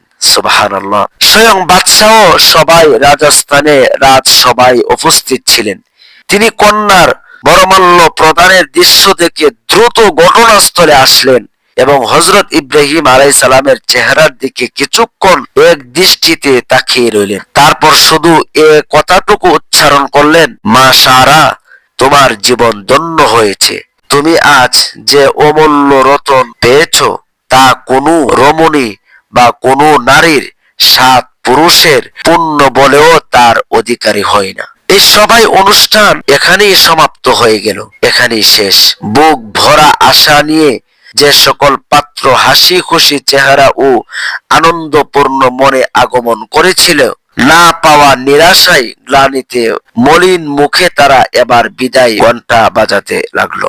এখান থেকে তারা সকলেই বিদায় নিয়ে চলে গেলেন। পরের দিন মহা ধুমধাম ও জাঁকজমকের সাথে হযরত ইব্রাহিম আলাইহিস সালামের সাথে বিবি সারা শাহজাদির বিবাহ হয়ে গেল। বিবাহের পর বেশ কিছুদিন যাবৎ হযরত ইব্রাহিম আলাইহিস সালাম তার শ্বশুরালয়ে থাকলেন এবং সেখানেই জনসাধারণের মধ্যে ধর্ম প্রচার করতে লাগলেন। কিছুদিন পর আল্লাহ তাআলার তরফ হতে হযরত ইব্রাহিম আলাইহিস সালামের প্রতি আদেশ আসলো, হে ইব্রাহিম, তুমি আবার বাবল মুলুক গিয়ে বাদশাহ নমরুদকে তোমার ধর্মে আহ্বান করো। আল্লাহর নির্দেশ অনুযায়ী হযরত ইব্রাহিম আলাইহিস সালাম যখন বাবলে রওনা হওয়ার জন্য প্রস্তুত হলেন, তখন স্ত্রী সারাও তার সঙ্গে যাওয়ার জন্য তাকে ধরে বসলেন। হযরত ইব্রাহিম আলাইহিস সালাম বলেন, বাবলে অনেক দূরের পথ, তুমি মহিলা মানুষ, তাই সফরে খুবই কষ্ট হবে এবং বিশেষত তোমার পিতাও তোমাকে এত দূর দেশে আমার সাথে যেতে দিবে না। বিবি সারা বললেন, স্বামীর সঙ্গ থেকে কষ্ট ক্লেশ আমি হাসি মুখে সহ্য করে নেব, তাতে আমার কোনো সমস্যা নেই। তারপর আমার বাবাকে রাজি করার ভার বা দায়িত্ব আমার উপর আপনি ছেড়ে দেন, আমার বাবাকে আমি যেভাবেই হোক রাজি করাবো। সারার কথা এবার হযরত ইব্রাহিম আলাইহিস সালাম রাজি হলেন এবং সফরের প্রস্তুতি গ্রহণ করে কিছুদিনের মধ্যে বিবি সারাকে সঙ্গে নিয়ে বাবেলের পথে রওনা হলেন। কিন্তু এখানে আরেকটি সমস্যা দেখা দিয়েছে।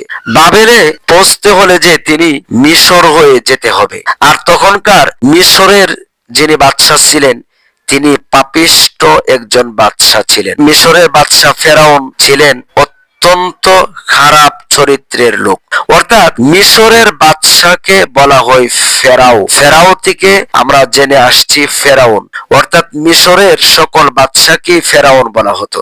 আমরা পবিত্র কোরআন অনুযায়ী যেই বাদশা ফেরাউনের কথা শুনেছি, এই ফেরাউন সেই ফেরাউন নয়।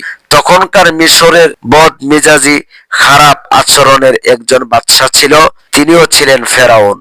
সেই ফেরাউনের কথাই এখানে বলা হয়েছে। অর্থাৎ মিশরের এই বাদশা ছিল নারী লোভী বাদশা, নারীদেরকে তিনি দর্শন করতেন, এটাই ছিল তার পেশা। এ ব্যাপারে তিনি মিশরের চতুর্দিকে সেনাবাহিনী বা সরকারি লোকদেরকে পাহারা দেওয়ার জন্য বসিয়ে রাখতেন। অর্থাৎ তার দেশের কাছ দিয়ে যখন কোনো নারী যেত, এই নারীকে রাজার দরবারে নিয়ে আসতো, আর মিশরের ফেরাউন এই নারীকে দর্শন করতেন। এটাই ছিল তার খাসলত বা চরিত্রহীনতা। ইব্রাহিম আলাইহিস সালাম তখন ভাবতে লাগলেন, আমি কি করতে পারি। আর তখনকার সবচেয়ে পৃথিবীর সুন্দরী নারী ছিলেন ইব্রাহিম আলাইহিস সালামের স্ত্রী বিবি সারা।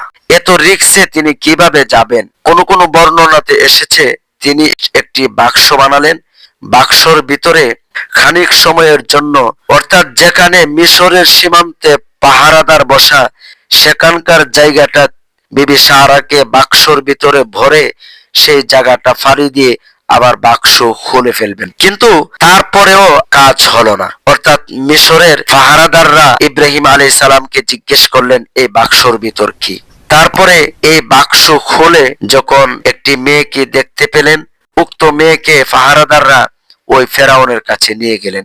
আরেক বর্ণনাতে এসেছে হযরত ইব্রাহিম আলাইহিস সালাম যখন মিশরে অভিমুখী রওনা হন, তখন মিশরের পৌঁছার পূর্বেই তিনি তার স্ত্রী সারাকে বলেন, এখানকার সম্রাট একজন জবরদস্ত অত্যাচারী। সে কোনো সুন্দরী স্ত্রী লোককে দেখা মাত্রই জোর করে ছিনিয়ে নেয় এবং তার সাথে অপকর্ম করে, এবং তার সঙ্গী পুরুষকে যদি সে তার স্বামী হয় তাহলে হত্যা করে ফেলে। আর যদি সে সঙ্গী পুরুষটি তার কোনো নিকটতম আত্মীয় হয় তবে তার উপর কোনো হস্তক্ষেপ বা বাড়াবাড়ি করা হয় না। ইব্রাহিম আলাইহিস সালাম বিবি সারাকে বললেন, ধর্মের দিক দিয়ে যেহেতু তুমি আমার বোন, আর এই ভূখণ্ডে তুমি ও আমি ছাড়া যেহেতু অন্য কোনো মুসলমান নেই, তাই তুমি তাকে অত্যাচারী সম্রাট আমার সম্পর্কে বলবে, ইনি আমার ভাই হই। ঘটনা শেষ পর্যন্ত তাই ঘটলো। রাতের বেলা ওই সম্রাট যখন বিবি সারার সাথে কুকর্ম করার ইচ্ছা করলো তখন বিবি সারা নিষেধ করলেন, কিন্তু কে শুনে কার কথা। বিবি সারার কাছে যখন হস্তক্ষেপ করতে যায় তখনই উক্ত ফেরাউনের দু হাত বেবস হয়ে যায়, সামনের দিকে আর অগ্রসর হতে পারলেন না। তখন ফেরাউন বললেন, তুমি আমাকে কি করেছো? তুমি আমাকে এবারের মতো বাঁচতে দাও, আমি তোমাকে ছেড়ে দিব। বিবি সারা আল্লাহ তাআলার কাছে দোয়া করলেন, আল্লাহ তুমি তাকে সুস্থ করে দাও। আল্লাহ তাআলা বিবি সারার দোয়া কবুল করলেন এবং ফেরাউনকে মুক্ত করে দিলেন। এবার ফেরাউন বললেন, তুমি আমাকে জাদু করে এরকমটা করেছো। এ বলে ফেরাউন আবার অগ্রসর হলেন বিবি সারাকে ধরার জন্য। এবার বিবি সারা বললেন, দেখো আমি হযরত ইব্রাহিমের স্ত্রী, আমার নাম সারা, তিনি হচ্ছেন আল্লাহর একজন নবী। তুমি আমাকে এরকম পাপিষ্ট কাজ করার জন্য আমার কাছে অগ্রসর হয়ো না। আল্লাহ তাআলার কাছে বদদুয়া করলে কিন্তু তোমার নিস্তার হবে না। একথা শুনে ফেরাউন হাসি মাখা কণ্ঠে বললেন, তোমার আল্লাহ কি করবে এবার দেখা যাক। এই কথা বলে যখন আবার অগ্রসর হতে লাগলেন, আবার যখন বিবি সারা বদদুয়া করলেন, এবারও তার হাত পা অবশ হয়ে গেলেন। এবারও তিনি তার কাছে ক্ষমা চাইলেন আর করবে না বলে প্রতিজ্ঞা করলেন, কিন্তু তারপরেও আবার করতে চাইলেন। এবার শেষবারের মতো ফেরাউন তখন অন্ধ হয়ে গেল। অন্ধ হওয়ার পর এবার ফেরাউন বললেন, হে সারা, তুমি আমাকে এবারের শেষবারের মতো আমাকে ক্ষমা দৃষ্টিতে দেখো, শেষবারের মতো আমাকে ক্ষমা করো। আমি অঙ্গীকার করছি, ওয়াদা করছি তোমার সাথে, আমি আর তোমার কাছে যাব না। তুমি আমাকে এবার মুক্তি করে দাও, আমি তোমাকে একটি পুরস্কারও দিব। আর আমার কথা যদি সত্যি না হয় তাহলে পরের বার তুমি আমাকে যত শাস্তি দেওয়ার দিয়ে নিও। এভাবে বিবি সারা যখন আল্লাহ তাআলার কাছে দোয়া করলেন তখন ফেরাউন এই আযাব থেকে মুক্তি পেলেন। এবার ফেরাউন তার লোকদেরকে ডেকে এনে বললেন, এ মেয়েকে ছেড়ে দাও। কোন কোন বর্ণনায় এসেছে ফেরাউন বললেন, একে জিনে ধরেছে, এর শরীরে জিনের আচরণ আছে, একে ছেড়ে দাও। এই বলে ফেরাউন হযরত ইব্রাহিম আলাইহিস সালামকে যেখানে বন্দী করে রেখেছিলেন, ইব্রাহিম আলাইহিস সালামকে ছেড়ে দিলেন এবং বিবি সারাকেও ছেড়ে দিলেন। এবং যাওয়ার পথে উক্ত ফেরাউনের কাছে একটি মেয়ে ছিল, যে মেয়েটির নাম ছিল হাজেরা। কোন কোন বর্ণনাতে এসেছে হাজেরা ছিলেন তৎকালীন একজন সম্রাটের কন্যা, বা সেই ফেরাউনেরই কন্যা ছিল হাজেরা। আবার কোন কোন বর্ণনাতে এসেছে উক্ত ফেরাউনের দায়িত্ব ছোট মেয়ে হাজেরাই ছিল। যাই হোক, ফেরাউন ইব্রাহিম আলাইহিস সালামকে এবং বিবি সারাকে তাদেরকে উদ্দেশ্য করে বললেন, আমার কাছে এমন একটি কন্যা আছে যে কন্যাটি দাসী হিসেবে তোমাদেরকে আমি দান করব। এই বলে ইব্রাহিম আলাইহিস সালামকে এবং বিবি সারাকে হাজেরাকে দান করলেন। বিবি সারা যখন চলতে লাগলেন, হযরত ইব্রাহিম আলাইহিস সালাম বললেন, সারা, তোমার সাথে ফেরাউন কেমন আচরণ করেছে? এই কথা শোনার পর বিবি সারা যা যা ঘটনা ফেরাউনের সাথে ঘটেছে সব কিছুই বর্ণনা করলেন স্বামীর সাথে। তদুত্তরে হযরত ইব্রাহিম আলাইহিস সালাম বললেন, আল্লাহ রাব্বুল আলামিন আমাকে সব কিছুই দেখিয়েছে, অর্থাৎ তোমার সাথে ফেরাউনের যে কথোপকথন হয়েছে সব কিছুই আল্লাহ তাআলা আমাকে দেখিয়েছেন। অর্থাৎ এর ভিতর থেকে যত পর্দা ছিল সব কিছু আল্লাহ তাআলা উঠিয়ে নিয়ে তোমার এবং ফেরাউনের সাথে যে কথোপকথন হয়েছিল তা দেখার সুব্যবস্থা আল্লাহ তাআলা আমাকে করে দিয়েছেন। সুবহানাল্লাহ। এই প্রদত্তরে হযরত সারা ইব্রাহিম আলাইহিস সালামকে ধন্যবাদ জানান এবং বলেন আল্লাহর শুকর যে তিনি আমাকে ওই সীমা লঙ্ঘনকারী অত্যাচারী থেকে রক্ষা করেছেন এবং সেই সাথে আপনার জন্য একজন সেবিকাও দান করেছেন। সুবহানাল্লাহ। হযরত আবু হুরায়রা রাদিয়াল্লাহু তাআলা আনহু থেকে বর্ণিত, তিনি বলেন, হে সম্ভ্রান্ত আরববাসী, ওই বিবি হাজেরাই হচ্ছেন, অর্থাৎ ইব্রাহিম আলাইহিস সালামের সেই দাসী হচ্ছেন তোমাদের সকলের মা। সুবহানাল্লাহ। হযরত ইব্রাহিম আলাইহিস সালাম যখন মিশর থেকে ওনার স্ত্রী বিবি সারাকে নিয়ে ফিরে আসলেন, আসার পরে আল্লাহ তাআলা ইব্রাহিম আলাইহিস সালামকে বললেন, হে ইব্রাহিম, আপনি আবার নমরুদের কাছে দ্বীনের দাওয়াত নিয়ে যান।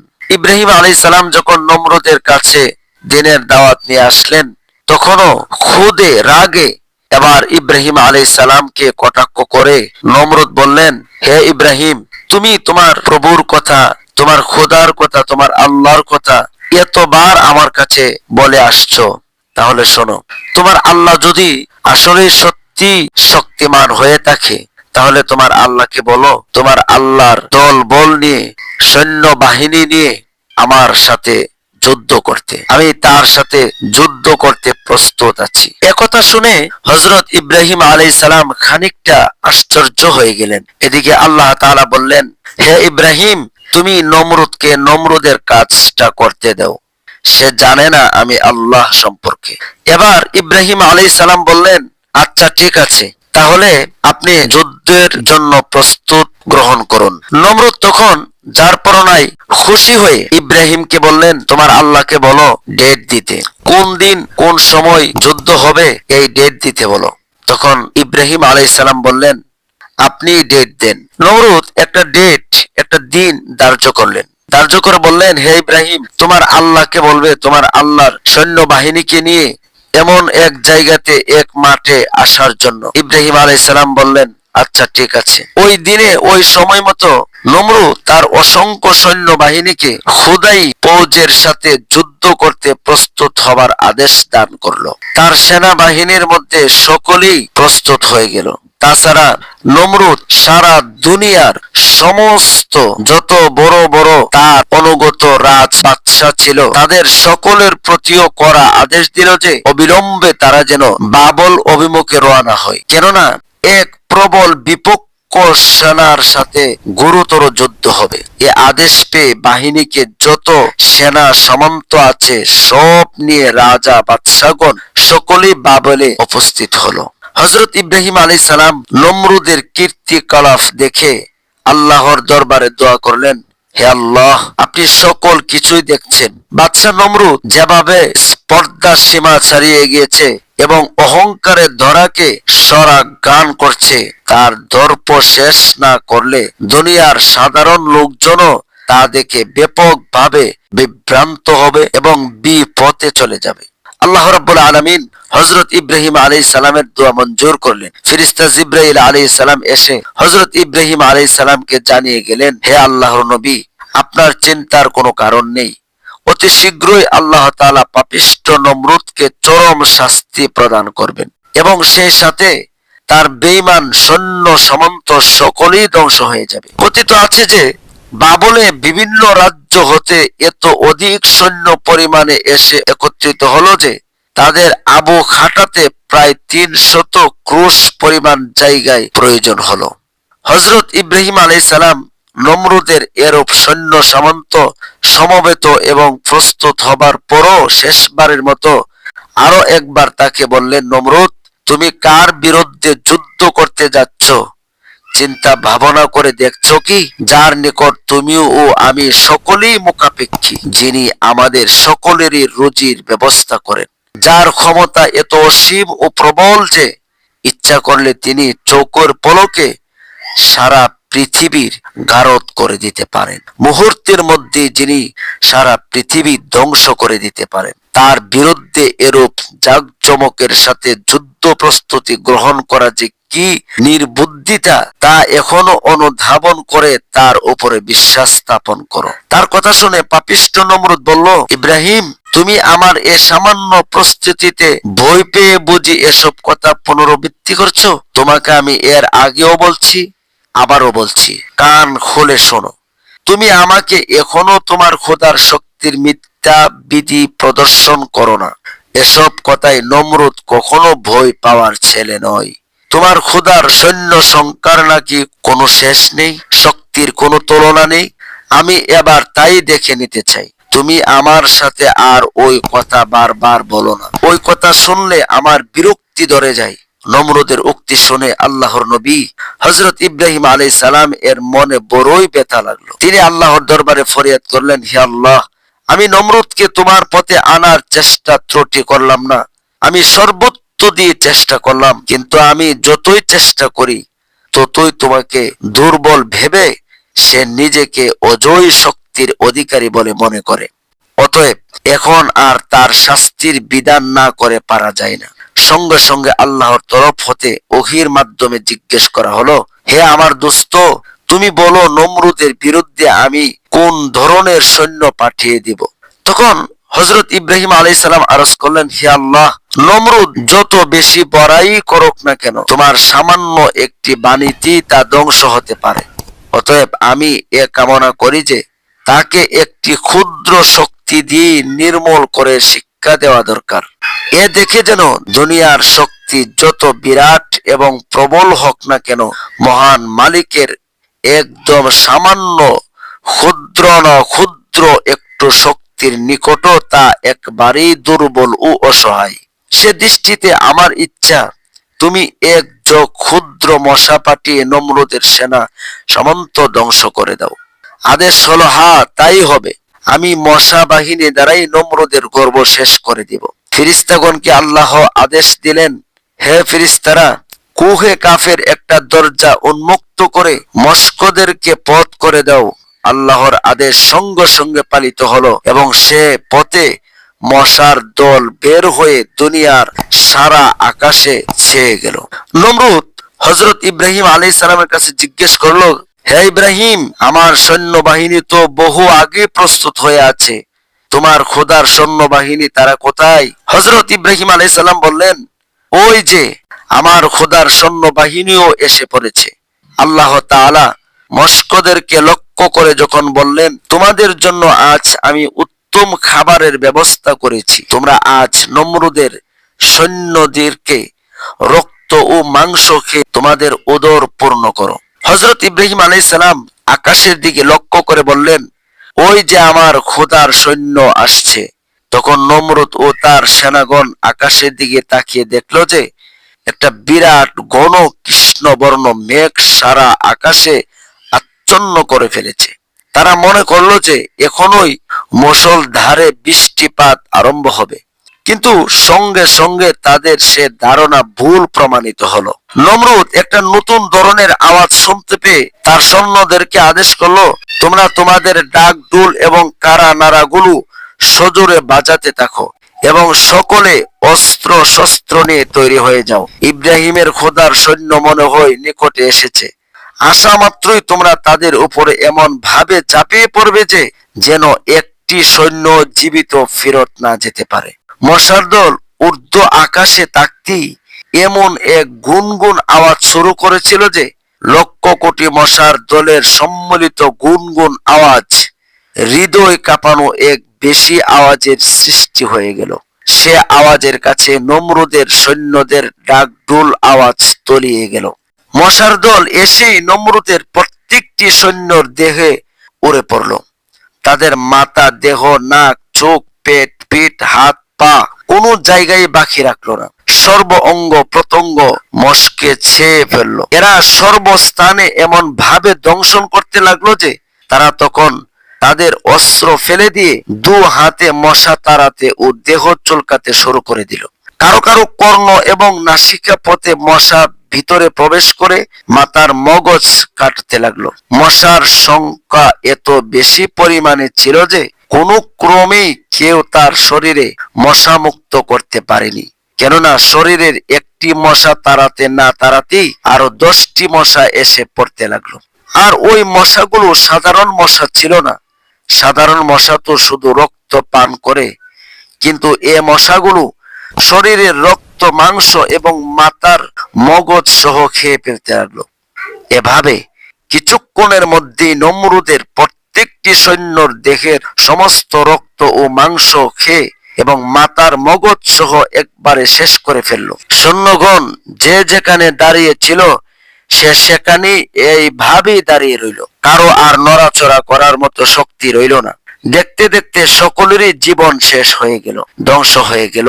যুদ্ধের ময়দানে যখন এ দুরবস্থা, তখন বাদশা নমরুদ একটু দৃঢ় হতে তার সৈন্যদের এ দুরবস্থা দেখে ভয়ে ও ত্রাসে পলায়ন করে নিজের মহলে প্রবেশ করে তার বেগমের কাছে বলতে শুরু করলো যে কোথাও হতে যেন অসংখ্য মশার জাক উড়ে আমার সকল সৈন্য রক্ত মাংস ও মগজ খেয়ে ফেলেছে। তারা সবাই এখন প্রাণহীন নির্জীব অবস্থায় দাঁড়িয়ে আছে। আমি এভাবে না আসলে সম্ভবত এতক্ষণে আমার প্রাণটিও শেষ হয়ে যেত। নমরুদ যখন তার বিবির নিকট এ বিবরণ প্রদান করেছিল, ঠিক সে মুহূর্তে একটি বড় মশা উড়ে এসে নমরুদের নাসিকার ছিদ্র দিয়ে মগজে প্রবেশ করে বারবার দংশন করতে লাগলো। তাতে অস্থির হয়ে মহাপাপিষ্ট নমরুদ চুসুরে চিৎকার আরম্ভ করলো। তার এ অবস্থা এমন হলো যে বেশি যন্ত্রণায় সে এক অবস্থায় সুস্থির থাকতে না পেরে ছোটাছুটি দৌড়াদৌড়ি ও লাফালাফি করতে লাগলো, কিন্তু কিছুতেই কিছু হলো না। ভিতরে বসে মশা তার মগজের অনবরত দংশন করছিল। সে অস্থিরতায় পাগলের মতো হয়ে গেল। এ মারাত্মক অবস্থা হতে যে কিভাবে মুক্তি পাবে তার উপায় আর সে খুঁজে পেল না। এ উপায় খুঁজে না পেয়ে বাদশা দিশাহারা হয়ে নিজের পায়ের জুতা খুলে নিজেই তার মাথায় আঘাত করতে লাগলো। তখন মশাটি দংশন একটু বিরত হলো। এতে নমরুদ কিছুটা আরাম রোধ করতে লাগলো, কিন্তু যেই মাত্র মাথায় জুতার আঘাত করা বন্ধ করলো অমনি আবার মগজে মশার দংশন শুরু হয়ে গেল। তখন বাদশা আবার মাথায় জুতার আঘাত শুরু করলো, সঙ্গে সঙ্গে মশাটিও মগজে দংশনের বিরত রইল। তখন এভাবে একটু স্বস্তি এবং আরাম লাভের জন্য বাদশাহ নমরুদ তার মাথায় জুতা আঘাত সব সময়ের জন্য চালু রাখার উদ্দেশ্য একজন কর্মচারী নিযুক্ত করলো। তার কাজ হলো সে সব সময় বাদশাহের মাথায় জুতার আঘাত করবে। বিশেষ আশ্চর্যের বিষয় ছিল এই যে জুতা ব্যতীত অন্য কিছু দ্বারা মাথায় আঘাত করলে তাতে মশার দংশন বন্ধ হতো না। এ চিন্তার বিষয় বটে যে আল্লাহ তাআলা হযরত ইব্রাহিম আলাইহিস সালামকে অগ্নিকুণ্ডে নিক্ষেপকারী বাদশা নমরুদকে এক জঘন্য শাস্তি দান করলেন। দুনিয়ার আর কাউকে কোনদিন এমন শাস্তি দিয়েছিল কিনা জানা যাচ্ছে না। নিজের মাথায় জুতা পেটা করার জন্য নিজের অর্থই লোক নিযুক্ত করে রাখা যে কি জঘন্য উদ্ভূত ও আশ্চর্যের শাস্তি তা অতি সহজেই অনুমান করা যায়। পাপিষ্ঠ নমরুদ একাধারে 40 দিন পর্যন্ত এভাবে জুতার আঘাত মাথায় বরণ করে নিয়ে প্রাণে মৃত্যু অবস্থায় বেঁচে রইল। মানুষের অপেক্ষা কষ্টকর ও অপমানকর অবস্থা আর কি থাকতে পারে। নমরুদ চরম ধর্পের সাথে করছিল খোদাই দাবি। সে সারা জাহানের প্রতিপালক মহান আল্লাহ তাআলার সাথে মহা প্রতাপের সাথে যুদ্ধ ঘোষণা করেছিল। আজ তার কি পরম দুর্দশা ও চরম পরিণতি। নমরুদের এ প্রজাগণ এখনো এ বিষয়টি নিয়ে খুবই চিন্তা ভাবনা করতে লাগলো। আল্লাহর করুণায় শেষ নেই। তিনি অপরন্ত দয়া ও মমতার আধারে কাউকেও তিনি সহজে ধ্বংস করতে ইচ্ছুক হন না। বহু অপেক্ষা করেন, ধৈর্য সহ্য অবলম্বন করেন এবং সময় সুযোগ দিতে থাকেন। যাই হোক, নমরুদের যখন এই করুণ অবস্থায়, তখন আল্লাহ রাব্বুল আলামিন ইব্রাহিম আলাইহিস সালামকে বললেন, হে ইব্রাহিম, তুমি আবার নমরুদের কাছে গিয়ে বলো, শেষবারের মতো গিয়ে বলো, এখনো সময় আছে। তুমি এখনো যদি আল্লাহকে সর্বশক্তিমান ও অদ্বিতীয় বলে স্বীকার করো ও তোমার গুনাহ রাশির হতে ক্ষমা ভিক্ষা চাও, তবে এখনো আল্লাহ তোমার সকল অপরাধ ক্ষমা করে দিবেন এবং তোমাকে এ কঠিন বিপদ হতে মুক্তি করে দিবেন। হযরত ইব্রাহিম আলাইহিস সালাম বাদশা নমরুদের কাছে উপস্থিত হয়ে এ কথাগুলো সবই তার কাছে বললেন, কিন্তু নমরুদ জবাব দিল, আল্লাহ তো আমি নিজেই, আমি আল্লাহ, আল্লাহ আবার কে? আমি আবার কাউকে আল্লাহ বলে স্বীকার করব? নমরুদ বললেন, হে ইব্রাহিম, তুমি চলে যাও আমার নিকট হতে। তুমি তোমার মিথ্যা বেহেশতের লালসায় আমাকে ভোলাতে পারবে না। তার এ ধরনের উক্তির পরেও হযরত ইব্রাহিম আলাইহিস সালাম তাকে বুঝিয়ে পথে আনার জন্য নানাভাবে চেষ্টা করলেন, কিন্তু শেষ পর্যন্ত ব্যর্থ হয়ে হযরত ইব্রাহিম আলাইহিস সালাম ফিরে আসলেন। ওদিকে নমরুদের নিয়োজিত কর্মচারীটি মাথায় জুতার আঘাত করতে করতে অতিষ্ঠ হয়ে উঠেছিল। কত আর সহ্য করা যায়? লোকটির এক মুহূর্তের বিরাম বা অবসর ছিল না। একটি পলক মাত্র জুতার আঘাত বন্ধ করলে বাদশার ডাক চিৎকারে হুলস্থুল সৃষ্টি হয়ে যায়। এমত অবস্থায় কর্মচারীটিকে অন্য সবাইকে তিরস্কার করত। এতে ক্রমে ক্রমে কর্মচারীটির মনে বাদশাহের প্রতি বিরক্তির সৃষ্টি হলো।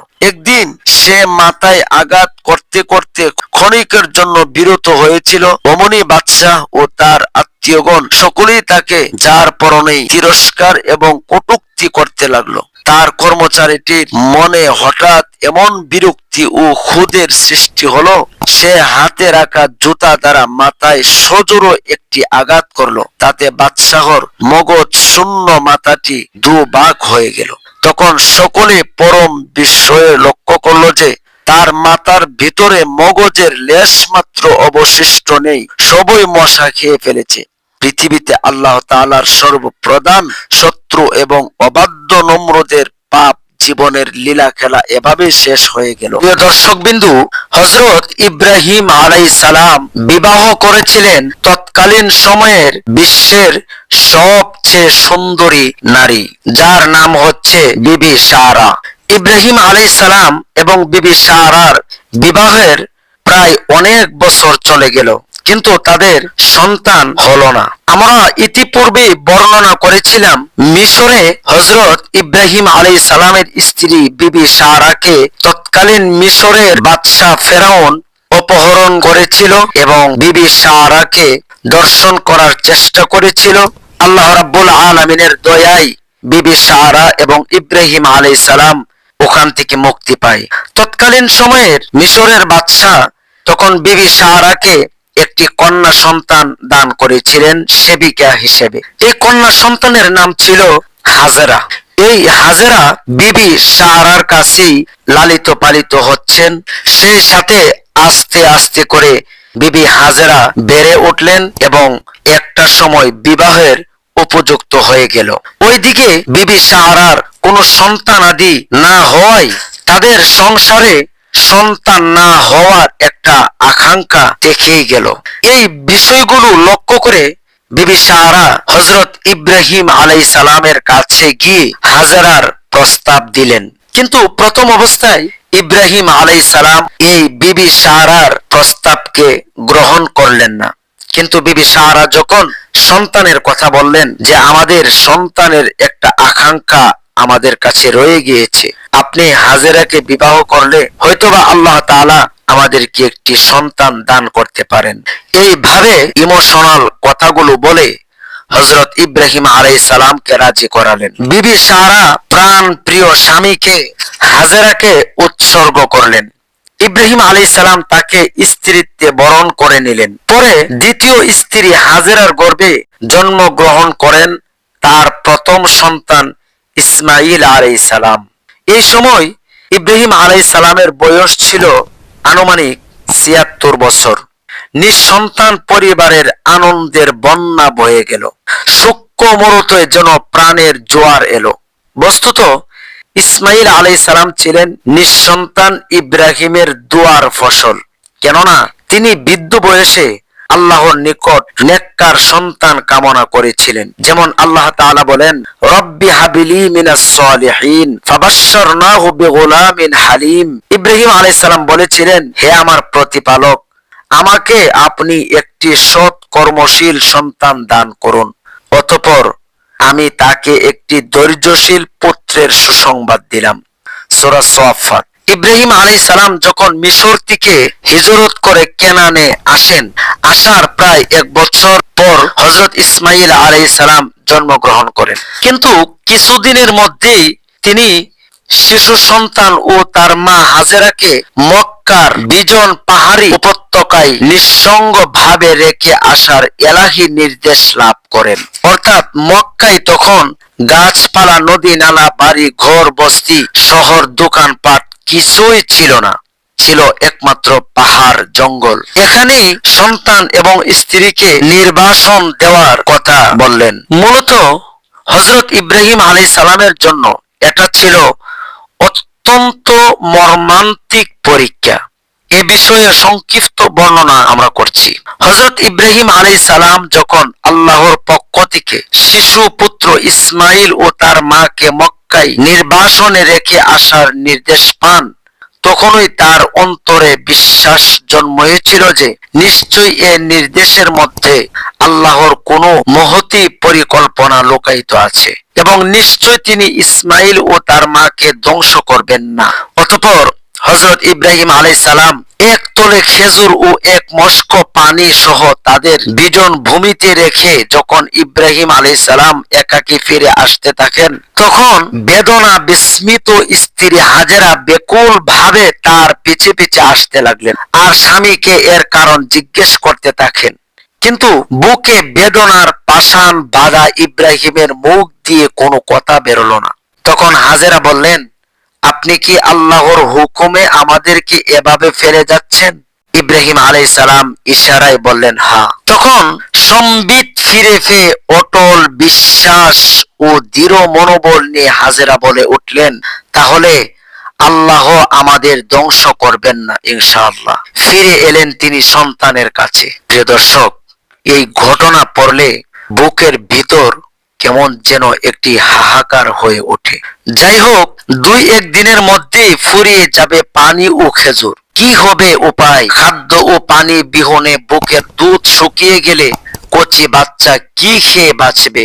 পাগল পারা হয়ে তিনি মানুষের সন্ধানে দৌড়াতে থাকেন সাফা ও মারওয়া পাহাড়ের এ মাথা আর ও মাথায়। এভাবে বিবি হাজেরা সন্তানকে বাঁচানোর জন্য, সন্তানকে খাদ্য দেওয়ার জন্য ছটফট করতে লাগলেন, দৌড়াদৌড়ি করতে লাগলেন পাহাড়ের এদিক সেদিক। কিছুক্ষণ পাহাড়ের এপার ওপার দৌড়াদৌড়ি করেন, আবার সন্তানের কাছে আসেন, আবার মনে হয় আমার সন্তানকে বাঘে খেয়ে ফেলছে নাকি। এভাবেই একটি মা সন্তানের জন্য বেকুল হয়ে ওঠেন, পাগল পারা হয়ে ওঠেন। পাগল পারা হয়ে যখন মানুষের সন্ধানে দৌড়াতে থাকেন, বেকুল হয়ে যখন ওঠেন, একটি মা সন্তানকে নিয়ে এভাবে কতক্ষণই বা টিকে থাকতে পারে? এভাবে বিবি হাজেরার চেষ্টার একদম সীমা ছাড়িয়ে যখন গিয়েছিল, যখন বিবি হাজেরা আর দৌড়াতে পারছেন না, যেন তার শরীর একদম শেষ হয়ে যাচ্ছে, তিনি এভাবে যখন 7ম বারের মতো তিনি দূর থেকে দেখেন যে বাচ্চার পায়ের কাছ থেকে মাটির বুক ছিঁড়ে বেরিয়ে আসছে ঝর্ণার ফল ঘু দ্বারা পানি। সুবহানাল্লাহ। জিবরাইল আলাইহিস সালামের পায়ের গোড়ালি বা তার পাকার আঘাতে সৃষ্টি হয়েছিল সেই পানির কূপ। বিবি হাজেরা ছুটে এসে বাচ্চাকে কোলে নিলেন, অসীম মমতায় স্নিগ্ধ পানি পান করে আল্লাহর শুকরিয়া আদায় করলেন। হঠাৎ অদূরে একটি আওয়াজ শুনে তিনি চমকে উঠলেন। উনি জিবরাইল আলাইহিস সালাম। জিবরাইল আলাইহিস সালাম বললেন, আপনারা ভয় পাবেন না, এখানে আল্লাহর ঘর, এই সন্তান ও তার পিতা এ ঘর পুনর্নির্মাণ করবেন, আল্লাহ তার ঘরের বাসিন্দাদের ধ্বংস করবেন না বলেই শব্দ মিলিয়ে গেল। অতঃপর শুরু হলো ইসমাইলি জীবনের নব অধ্যায়। পানি দেখে পাখি আসলো, পাখি ওরা দেখে ব্যবসায়ী কাফেলা আসলো। তারা এসে পানির মালিক হিসেবে হাজেরার নিকটে অনুমতি চাইলেন। তিনি এই শর্তে মঞ্জুর করলেন যে আপনাদের এখানে বসতি স্থাপন করতে হবে। বিনা পয়সায় এই প্রস্তাব তারা সাগ্রহে কবুল করলেন। এরাই হলো ইয়ামেন থেকে আগত বনু জুরহুম গোত্র। বড় হয়ে ইসমাইল আলাইহিস সালাম এই গোত্রে বিয়ে করেছিলেন। এরাই কাবা ঘরের খাদেম হন এবং এদের শাখা গোত্র কুরাইশ বংশে শেষ নবী আমাদের প্রিয় নবী মুহাম্মদ রাসূলুল্লাহ সাল্লাল্লাহু আলাইহি ওয়াসাল্লামের আগমন ঘটে। সুবহানাল্লাহ। ওইদিকে ইব্রাহিম আলাইহিস সালাম যখন স্ত্রী ও সন্তানকে রেখে যান, তখন হাজেরার দৃষ্টির আড়ালে গিয়ে আল্লাহর কাছে প্রার্থনা করলেন এই বলে। ইব্রাহিম আলাইহিস সালাম বললেন, হে আমাদের পালনকর্তা, আমি আমার পরিবারের কিছু সদস্যকে তোমার তোমার মর্যাদা মণ্ডিত গৃহের সন্নিকটে চাষাবাদহীন উপত্যকায় বসবাসের জন্য রেখে যাচ্ছি, হে প্রভু, যাতে তারা নামাজ আদায় করে। অতএব কিছু লোকের অন্তরকে তুমি এদের প্রতি আকৃষ্ট করে দাও এবং তাদেরকে ফল ফলাদি দ্বারা রুজি দান করো, মূলত তারা কৃতজ্ঞতা প্রকাশ করবে। সুবহানাল্লাহ। একমাত্র শিশু পুত্র ও তার মাকে মক্কায় রেখে এলেও ইব্রাহিম আলাইহিস সালাম মাঝে মধ্যে সেখানে যেতেন ও দেখাশোনা করতেন। এভাবে ইসমাইল আলাইহিস সালাম 13 কিংবা 14 বছর বয়সে উপনীত হলেন এবং পিতার সঙ্গে চলাফেরা করার উপযুক্ত হলেন। বলা চলে যে ইসমাইল আলাইহিস সালাম যখন বৃদ্ধ পিতার সহযোগী হতে চাইলেন, হযরত ইব্রাহিম আলাইহিস সালাম ইসমাইল আলাইহিস সালামকে অসম্ভব ভাবে ভালোবাসতেন। সন্তানের জন্য মাঝে মধ্যে বেকুল হয়ে যেতেন। আল্লাহর কি লীলা খেলা! এর মধ্য দিয়ে আল্লাহ রাব্বুল আলামিন এক কঠিনতম পরীক্ষায় ফেললেন হযরত ইব্রাহিম আলাইহিস সালামকে। সম্মানিত প্রিয় দর্শক, হযরত ইব্রাহিম আলাইহিস সালামের একমাত্র শিশু পুত্র ইসমাইল আলাইহিস সালাম ও তার মা হাজেরাকে আল্লাহর হুকুমে মক্কায় রেখে এলেন। এখনের মতো তখনের মক্কা এতটা জাঁকজমক শহর ছিল না, ছিল মরুর প্রান্ত এবং জঙ্গল। মোট কথা নিরিবিলি ভয়ঙ্কর জনমানবহীন এক জায়গা ছিল তখন মক্কা। এই মক্কাতেই হযরত ইসমাইল আলাইহিস সালাম ও বিবি হাজেরাকে ইব্রাহিম আলাইহিস সালাম রেখে আসলেন। কিন্তু তিনি রেখে আসলেও মাঝে মধ্যে সেখানে যেতেন ও তাদের সাথে দেখা করতেন। এভাবে ইসমাইল আলাইহিস সালাম 13 মতান্তরে 14 বছর বয়সে উপনীত হলেন এবং বাবার সঙ্গে চলাফেরা করার উপযুক্ত হলেন। বলা চলে যে ইসমাইল আলাইহিস সালাম যখন বৃদ্ধ বাবার সহযোগী হতে চলছেন, বাবার হৃদয় কেড়ে নিয়েছেন, ঠিক সে সময় আল্লাহ রাব্বুল আলামিন ইব্রাহিম আলাইহিস সালামের মহব্বতের কুরবানি কামনা করলেন। আল্লাহ তাআলা চাইলেন বৃদ্ধ বয়সের একমাত্র নয়নের পুত্তলি ইসমাইলের মহব্বতে ইব্রাহিমকে কাবু করে ফেলছে কিনা, নাকি সত্যি আল্লাহ তাআলার ভালোবাসার মধ্যেই ছিল। আল্লাহ যেন সেটাই যাচাই করতে চাইলেন। ইতিপূর্বে অগ্নি পরীক্ষা দেবার সময় ইব্রাহিম আলাইহিস সালামের কোনো পিছু টান ছিল না, কিন্তু এবার রয়েছে প্রচন্ড রক্তের টান। দ্বিতীয়ত হচ্ছে অগ্নি পরীক্ষায় বাদশাহ তাকে বাধ্য করেছিল, কিন্তু এবারের পরীক্ষা স্বেচ্ছায় ও স্বহস্তে সম্পন্ন করতে হবে। তাই এই পরীক্ষাটি ছিল পূর্বের কঠিন অগ্নি পরীক্ষার চেয়েও নিঃসন্দেহ কঠিনতর। আল্লাহ রাব্বুল আলামিন সূরা সাফফাতের মধ্যে বলেছেন, ফালাম্মা বালাগা মাআহুস সা'য়া ক্বালা ইয়া বুনাইয়া ইন্নী আরা ফিল মানামি আন্নী আযবাহুকা ফানজুর মাযা তারা ক্বালা ইয়া আবাতি ইফআল মা তু'মার সাতাজিদুনি ইনশাআল্লাহু মিনাস সাবিরিন। আল্লাহ রাব্বুল আলামিন বলেন, যখন ইসমাইল আলাইহিস সালাম বাবার সাথে চলাফেরা করার মতো বয়সে উপনীত হলো, তখন ইব্রাহিম আলাইহিস সালাম তাকে বললেন, হে আমার বেটা, আমি স্বপ্নে দেখেছি যে আমি তোমাকে জবাহ করছি। এখন বলো তোমার অভিমত কি? ইসমাইল আলাইহিস সালাম সে বলল, হে আমার বাবা, আপনাকে যা নির্দেশ করা হয়েছে আপনি তা কার্যকর করুন। আল্লাহ চাহেন তো আপনি আমাকে ধৈর্যশীলদের অন্তর্ভুক্ত দেখতে পাবেন ইনশাআল্লাহ। হযরত ইবনে আব্বাস রাদিয়াল্লাহু তাআলা আনহু হতে বর্ণিত হয়েছে যে মক্কা থেকে বের করে 8 কিলোমিটার দক্ষিণ পূর্বে মিনা প্রান্তরে নিয়ে যাওয়ার পথে বর্তমানে যে 3 স্থানে হাজীগণ শয়তানকে পাথর মেরে থাকেন, ওই 3 স্থানে ইবলিস 3 বার ইব্রাহিম আলাইহিস সালামকে বিভ্রান্ত করার চেষ্টা করেছিল। আর 3 বারই ইব্রাহিম আলাইহিস সালাম শয়তানের প্রতি 7টি করে কঙ্কর নিক্ষেপ করেছিলেন। সেই স্মৃতিতে জাগরুক রাখার জন্য এবং শয়তানের প্রতারণার বিরুদ্ধে মুমিনকে বাস্তবে করার জন্য এই বিষয়টিকে হজ অনুষ্ঠানের ওয়াজিবাতের অন্তর্ভুক্ত করা হয়েছে। এখানেই অনতি দূরে পূর্ব থেকে মসজিদে খায়েফ অবস্থিত। অতঃপর বাবা ছেলে আল্লাহর নির্দেশে কোরবানি করার জন্য মিনায় উপস্থিত হলেন। সেখানে পৌঁছে বাবা পুত্রকে তার স্বপ্নের কথা বর্ণনা করলেন এবং পুত্রের অভিমত চাইলেন। পুত্র তার অভিমত ব্যক্ত করার সময় বললেন, ইনশাআল্লাহ আপনি আমাকে ধৈর্যকারীদের অন্তর্ভুক্ত দেখতে পাবেন ইনশাআল্লাহ। ইনশাআল্লাহ না বললে হয়তো তিনি ধৈর্য ধারণের তৌফিক পেতেন না। এরপর তিনি নিজেকে ধৈর্যকারী না বলে ধৈর্যকারীদের অন্তর্ভুক্ত বলেছেন এবং এর মাধ্যমে নিজের বাবা সহ পূর্বেকার বড় বড় আত্মোৎসর্গকারীদের মধ্যে নিজেকে সামিল করে নিয়েছে, অর্থাৎ নিজেকে অহমিকা মুক্ত করেছেন।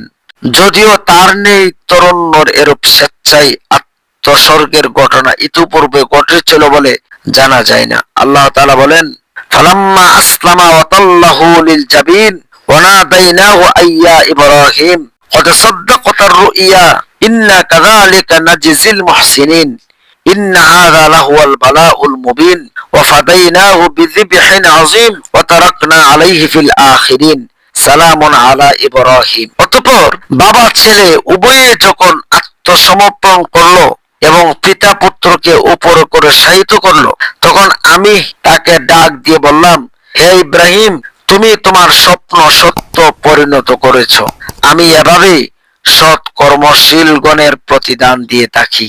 নিশ্চয়ই এটি একটি সুস্পষ্ট পরীক্ষা। আর আমি তার পরিবর্তে একটি মহান জবাব প্রদান করলাম এবং আমি এই বিষয়টি পরবর্তীদের মধ্যে রেখে দিলাম। ইব্রাহিমের উপর শান্তি বর্ষিত হোক। সুবহানাল্লাহ। বর্তমানে উক্ত মিনা প্রান্তরেই হাজীগণ কোরবানি করে থাকেন এবং বিশ্ব মুসলিম ওই সুন্নতকে অনুসরণ করে থাকেন। প্রিয় দর্শকবিন্দু, এটা ছিল পবিত্র কোরআন দ্বারা নির্ভরযোগ্য ঘটনা।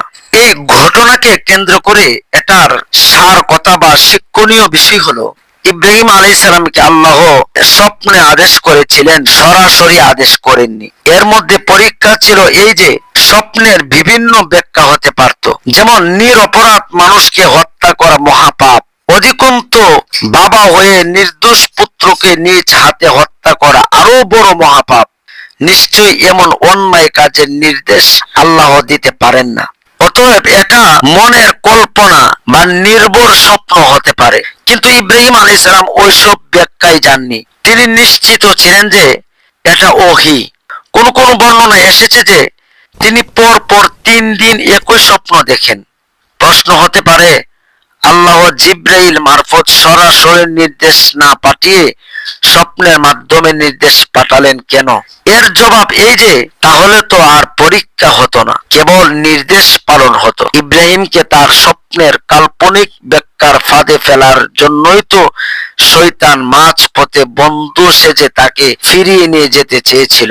এর দ্বারা আরেকটি বিষয় প্রমাণিত হয় যে আল্লাহর নির্দেশ পালনের সময় অহেতুক প্রশ্ন সমূহ উত্থাপন ও অধিক যুক্তিবাদের আশ্রয় নেওয়া যাবে না, বরং সর্বদা তার প্রকাশ্য অর্থের উপরে সহজ সরল ভাবে আমল করে যেতে হবে।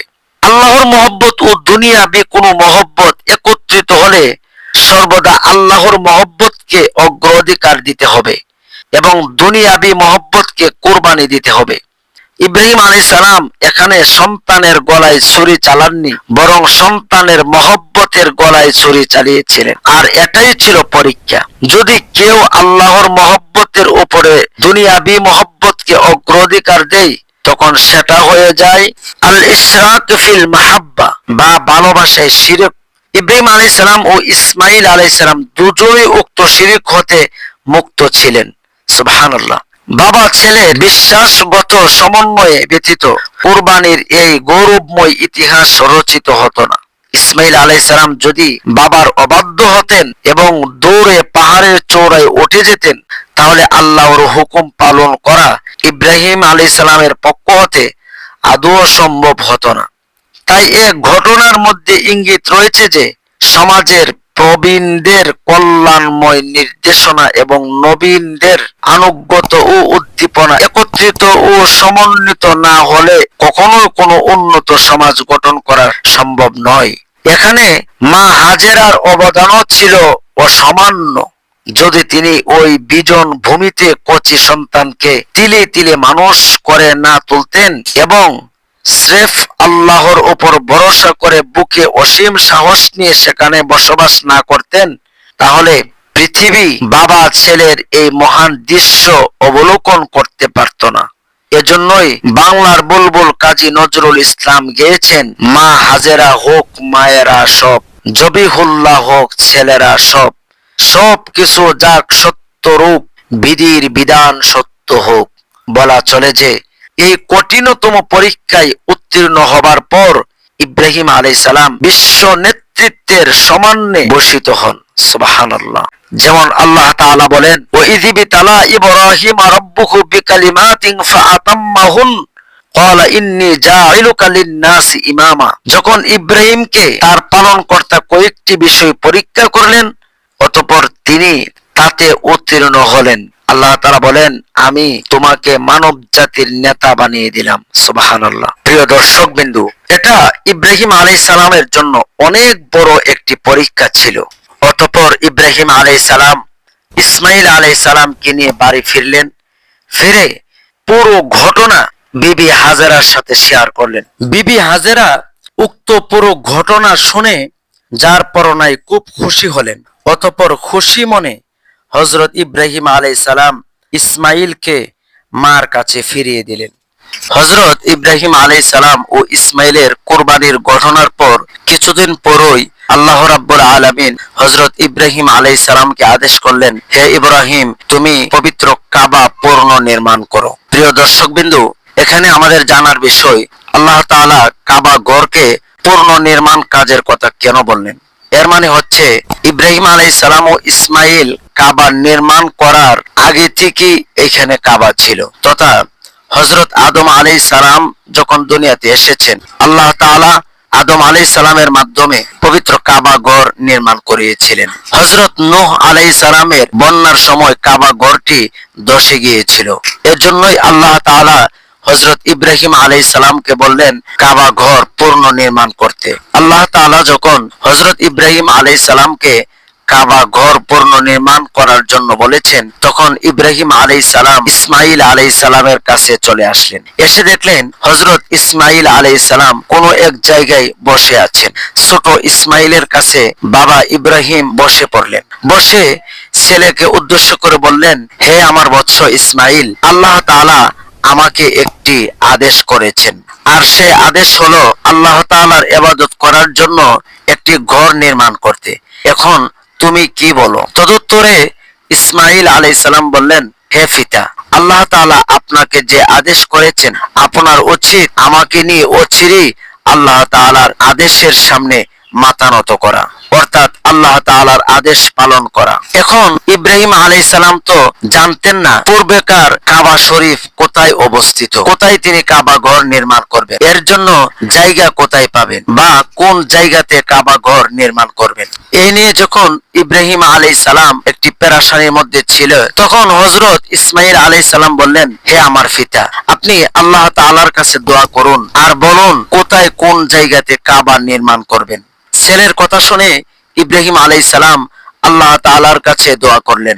আল্লাহ তাআলা বললেন, হযরত হাসান হুসাইন রাদিয়াল্লাহু তাআলা আনহু থেকে বর্ণিত আছে, হযরত ইবনে আব্বাস রাদিয়াল্লাহু তাআলা আনহু বলেন, ইব্রাহিম আলাইহিস সালাম যখন আল্লাহ তাআলাকে বললেন, আল্লাহ, কাবা ঘর কোথায় নির্মাণ করব, তখন আল্লাহ তাআলা আসমান থেকে একটি মেঘমালা পাঠালেন। ইব্রাহিম আলাইহিস সালামকে বললেন, এই মেঘমালাটি যেখানে গিয়ে স্থির করবে, যেখানে গিয়ে দাঁড়াবে, সেখানে আপনি কাবা ঘর নির্মাণ করুন। অথবা কোন কোন রিওয়ায়াতে এসেছে জিবরাইল আলাইহিস সালাম আগের কাবা ঘরের চিহ্ন দেখিয়ে বললেন, হে ইব্রাহিম, আপনার সন্তান ইসমাইল কিনে আপনি এখানে কাবা ঘর নির্মাণ করুন। তখন দেখানো পথে ইব্রাহিম আলাইহিস সালাম ইসমাইল আলাইহিস সালামকে নিয়ে পবিত্র কাবা ঘরের ভিত্তি স্থাপন আরম্ভ করলেন। তখন তারা কাবা ঘর ভিত্তি স্থাপন করতে করতে আল্লাহ রাব্বুল আলামিনের কাছে একটি দোয়া করেছেন।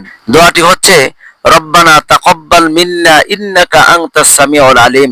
আল্লাহ তাআলা বলেন, ইব্রাহিম এবং ইসমাইল যখন কাবা গ্রহের প্রাচীর নির্মাণ করতেছিল, তখন তারা বলল, হে আমার রব, আপনি আমাদের এই শ্রম কবুল করুন। হে আল্লাহ, আপনি নিশ্চয়ই শ্রবণকারী এবং সবকিছু জ্ঞাত। সূরা আল বাকারা। এভাবেই হযরত ইব্রাহিম এবং ইসমাইল আলাইহিস সালাম কাবা ঘর নির্মাণ করার ভিত্তি স্থাপন আরম্ভ করলেন। হযরত ইসমাইল আলাইহিস সালাম তিনি পাথর এনে দিতেন, আর ইব্রাহিম আলাইহিস সালাম পাথরটিকে জোড়া দিয়ে কাবা ঘরের নির্মাণ কাজ করতেন। এর মানে হচ্ছে হযরত ইব্রাহিম আলাইহিস সালাম মিস্ত্রির কাজ করতেন আর ইসমাইল আলাইহিস সালাম যোগালী কাজের ভূমিকা পালন করতেন। এভাবেই হযরত ইব্রাহিম এবং ইসমাইল আলাইহিস সালাম কাবাঘর নির্মাণ করলেন। হযরত ইবনে আব্বাস রাদিয়াল্লাহু তাআলা আনহু বর্ণনা করেন, রাসূল সাল্লাল্লাহু আলাইহি ওয়াসাল্লাম বলেছেন, ইব্রাহিম আলাইহিস সালাম 5টি পাহাড় থেকে 5টি পাথর এনে কাবা ঘরের কাজে নিযুক্ত করেন। কাবা ঘর যখন নির্মাণ করতেছিলেন, হযরত ইব্রাহিম আলাইহিস সালাম এক কোণে এসে হযরত ইসমাইল আলাইহিস সালামকে বললেন, হে ইসমাইল, তুমি এইখানে অন্য নতুন একটি পাথর আনো। এইখানে যেন হাজিরা হজ করতে এসে একটি চিহ্নিত জায়গাতে চুমু দিতে পারে, তাই তুমি একটি নতুন কানেকশনের পাথর আনো। তখন ইসমাইল আলাইহিস সালাম একটি পাথর আনলেন। এই পাথরটি আনার পর ইব্রাহিম আলাইহিস সালামের এই পাথরটি পছন্দ হলো না। তখন ইব্রাহিম আলাইহিস সালাম বললেন, হে ইসমাইল, তুমি অন্য একটি পাথর আনো, আরো সুন্দরতম একটি পাথর আনো। এই বলার পর ইসমাইল আলাইহিস সালাম পাহাড়ে পাহাড়ে ঘুরতে লাগলেন পাথরের সন্ধানে। হঠাৎ তিনি যখন একটি পাহাড়ের চূড়ে উঠলেন, তখন পাহাড় থেকে একটি আওয়াজ আসলো। পাহাড়ে বলল, হে ইসমাইল, তুমি আমার কাছে আসো এবং আমাকে নিয়ে যাও, আমাকে তুমি সংরক্ষণ করো এবং আমাকে নিয়ে কাবাঘরের ওই স্থানে লাগিয়ে দাও। এই পাথরটি হচ্ছে ওই পাথর, এই পাথরের নাম হচ্ছে হাজরে আসওয়াদ পাথর। এই পাথরটি নূহ আলাইহিস সালামের বন্যার সময় ধসে গিয়েছিল। তখন জিবরাইল আলাইহিস সালাম এই পাথরটিকে নূহ আলাইহিস সালামের প্লাবনের মধ্যে দিয়ে এসেছিলেন। পরবর্তী সময়ে নূহ আলাইহিস সালাম একটি পাহাড়ের মধ্যে এই পাথরটি সংরক্ষণ করে রেখেছিলেন। তখন এই পাথরটি নিয়ে হযরত ইসমাইল আলাইহিস সালাম ইব্রাহিম আলাইহিস সালামের কাছে দিলেন। ইব্রাহিম আলাইহিস সালাম ওই স্থানে পাথরটিকে লাগিয়ে দিলেন। প্রিয় দর্শকবৃন্দু, এই হাজরে আসওয়াদ পাথরটি ছিল একদম দবদবে সাদা। এই পাথরটিকে কাবাঘরে লাগানোর পর হাজিরা যখন এই পাথরটিকে চুমু দেয়, এই পাথরটি গোনা চষতে চষতে পাথরটি কালো বর্ণ হয়ে গিয়েছে। সুবহানাল্লাহ। এভাবে যখন ইব্রাহিম আলাইহিস সালাম কাবাঘর নির্মাণ করতেছিলেন, যখন ইব্রাহিম আলাইহিস সালাম দেওয়ালগুলোকে আর স্পর্শ করার জন্য হাতের নাগালে পাচ্ছিল না, তখন ইসমাইল আলাইহিস সালাম ইব্রাহিম আলাইহিস সালামের কাছে একটি পাথর নিয়ে আসলেন। আর ওই পাথরের উপরে দাঁড়িয়ে হযরত ইব্রাহিম আলাইহিস সালাম আবার কাবাঘর নির্মাণের কাজ শুরু করে দিলেন। হাদিস শরীফে এসেছে, ইব্রাহিম আলাইহিস সালাম যত উঁচুতে গাঁথনি গাঁথছিল, এই পাথরটিও নিজে থেকে উপরে উঠতেছিল। সুবহানাল্লাহ। চতুর্দিকে ঘুরে ঘুরে কাবাঘর নির্মাণ করেছিলেন। এই পাথরের গায়ে হযরত ইব্রাহিম আলাইহিস সালামের পায়ের দাগ লেগে যায়। আজও পর্যন্ত হযরত ইব্রাহিম আলাইহিস সালামের পায়ের ছাপ এই পাথরের মধ্যে বিদ্যমান আছে। আজও কাবা ঘরের পাশে এই পাথরটি সংরক্ষণ করে রাখা হয়েছে। এই পাথরের নাম হচ্ছে মাকামে ইব্রাহিম। কাবা ঘর নির্মাণের পর হযরত ইব্রাহিম আলাইহিস সালাম ইসমাইল আলাইহিস সালামকে নিয়ে এক পাশে 2 রাকাত নফল নামাজ আদায় করলেন। আল্লাহ রাব্বুল আলামিন তাদের নামাজকে এত পছন্দ করলেন, পরবর্তী সময়ে প্রত্যেকটা হাজীদের জন্য এই নামাজকে সুন্নত করে দিয়েছেন। সুবহানাল্লাহ।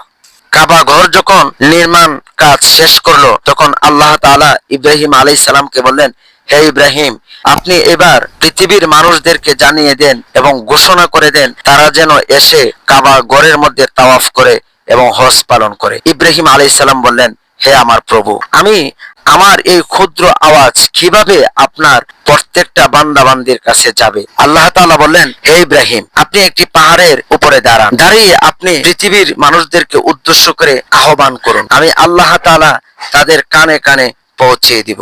সুবহানাল্লাহ। হযরত ইব্রাহিম আলাইহিস সালাম তখন একটি পাহাড়ের মধ্যে উঠে পাথরে দাঁড়িয়ে পৃথিবীর মানুষদেরকে আহ্বান করলেন, বললেন, কাবাঘর পূর্ণ নির্মাণ হয়েছে, তোমরা হজ করার জন্য আসো। আল্লাহ তাআলা ওই দিন প্রত্যেকটা মানব দানব মানুষের কাছে এই আওয়াজ পৌঁছে দিয়েছিলেন। শুধু দুনিয়াতে নয়, আল্লাহ তাআলা এই আওয়াজ রূহের জগতেও প্রত্যেকটা রূহের কাছে এই আওয়াজ পৌঁছে দিয়েছিলেন। তখন প্রত্যেকটা রূহ জবাব দিয়েছিল, লাব্বাইক। আরেক বর্ণনায় এসেছে, তারা পূর্ণাঙ্গ দোয়াটি পাঠ করলেন আর বললেন, লাব্বাইক আল্লাহুম্মা লাব্বাইক লা শারীকা লাক ইন্নাল হামদা ওয়ান নি'মাতা লাকা ওয়াল মুলক লা শারীকা লাক।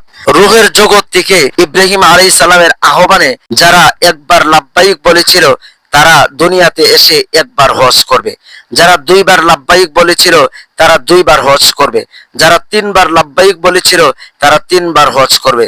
মোট কথা, যতবার লাব্বাইক বলেছিল দুনিয়াতে এসে তারা ততবার হজ করবে। সুবহানাল্লাহ। প্রিয় দর্শকবিন্দু, হযরত ইব্রাহিম আলাইহিস সালাম যখন বার্ধক্যকালে পৌঁছলেন এবং তার প্রথম স্ত্রী বিবি সারা তিনিও বার্ধক্যকালে পৌঁছলেন, তিনি ছিলেন বন্দা স্ত্রী, অর্থাৎ ওনার ঘরে কোনো সন্তান আদি হয় নাই।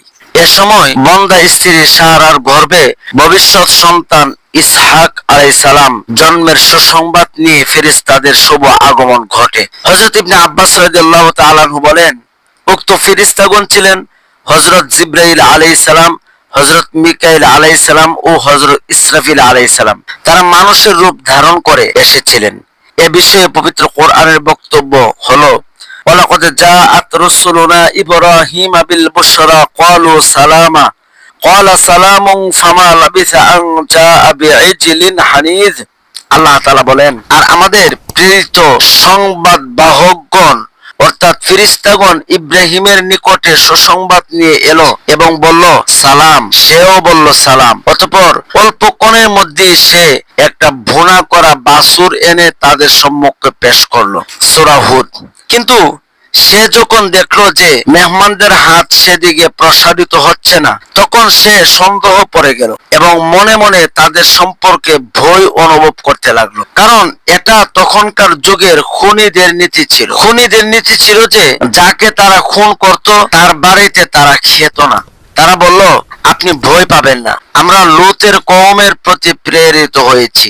তার স্ত্রী সারার নিকটে দাঁড়িয়েছিলেন, আমরা তাকে ইসহাকের জন্মের সুসংবাদ দিলাম এবং ইসহাকের পর তার পুত্র ইয়াকুবেরও।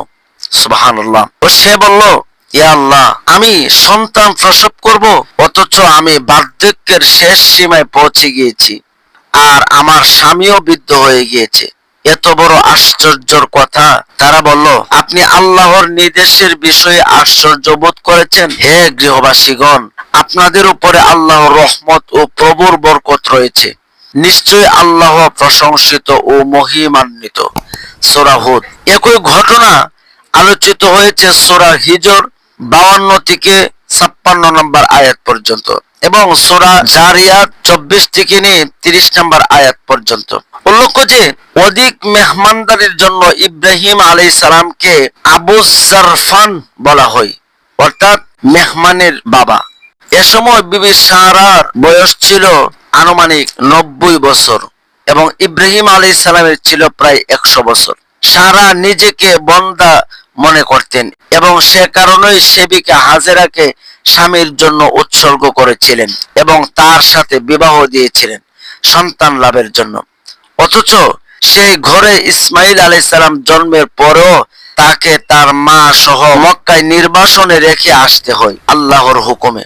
ফলে সংসার ছিল আগের মতো নয়, নিরানন্দময়। কিন্তু আল্লাহর কি অপূর্ব লীলা, তিনি সূক্ষ্ম নদীতে বান রাখতে পারেন। তাই নিরাশ সংসারে তিনি আশার বন্যা ছুটিয়ে দিলেন। যথাসময় ইসহাক আলাইহিস সালামের জন্ম হলো, যিনি পরে নবী হলেন এবং তার পুত্র ইয়াকুবের বংশধররা ঈসা পর্যন্ত বিশ্বের বিভিন্ন প্রান্তে হাজার হাজার নবী প্রেরিত হলেন। ফলে হতাশ ও বন্দা নারী সারা এখন কেবল ইসহাকের মা হলেন না, বরং তিনি হলেন হাজার হাজার নবীর মা বা উম্মুল আম্বিয়া। সুবহানাল্লাহ। ওইদিকে মক্কায় ইসমাইলের বয়স তখন 13, মতান্তরে 14 বছর, যাকে বলা হয়ে থাকে আবুল আরব বা আরব জাতির বাবা। বন্দা স্ত্রী সারার বৃদ্ধ বয়সে সন্তান লাভের মাধ্যমে আল্লাহ যেভাবে তাদের ঈমান বর্ধিত ও মজবুত করেছিলেন, সম্ভবত তাতে উৎসাহিত হয়ে ইব্রাহিম আলাইহিস সালাম একদিন আল্লাহর কাছে দাবি করে বসলেন, আপনি কিভাবে মৃতকে জীবিত করেন তা আমাকে একটু দেখান, যাতে হৃদয়ে প্রশান্তি আসে। এ বিষয়ে পবিত্র কোরআনে বর্ণনা নিম্নরূপ।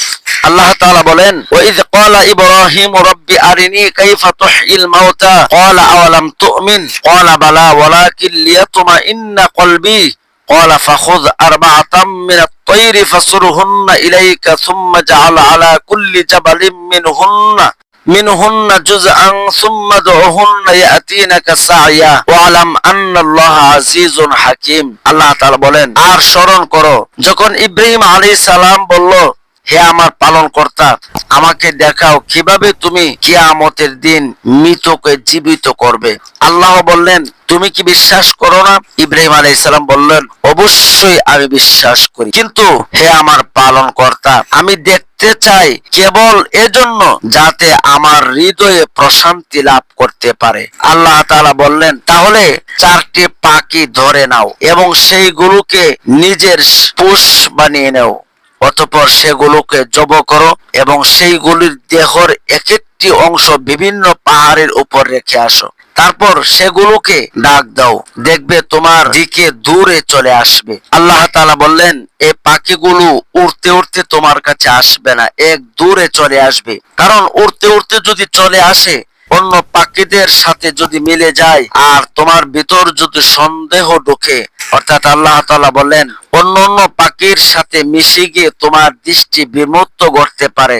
সেই 4টি পাখি দূরে ইব্রাহিম আলাইহিস সালামের কাছে চলে আসলেন। আল্লাহ তাআলা বললেন, হে ইব্রাহিম, জেনে রাখো যে নিশ্চয় আল্লাহ পরাক্রান্ত ও জ্ঞানময়। সূরা বাকারা। অর্থাৎ আল্লাহ তাআলা বললেন, হে ইব্রাহিম, তুমি 4টি পাখি ধরে আনো। 4টি পাখি এনে এই পাখিগুলোকে তুমি জবাই করো। জবাই করার পর এই 4টি পাখির হাড়, মাংস এবং পাখাগুলো বিভিন্ন পাহাড়ে রেখে এসো। রেখে এসে তুমি পাখিগুলোকে তোমার মতো করে ডাক দাও। ডাক দেওয়ার পরে দেখবে এই পাখিগুলো এক দূরে তোমার কাছে চলে আসবে। ইব্রাহিম আলাইহিস সালাম তাই করলেন। তাই করার পর ইব্রাহিম আলাইহিস সালাম পাখিগুলোকে উদ্দেশ্য করে ডাক দিলেন।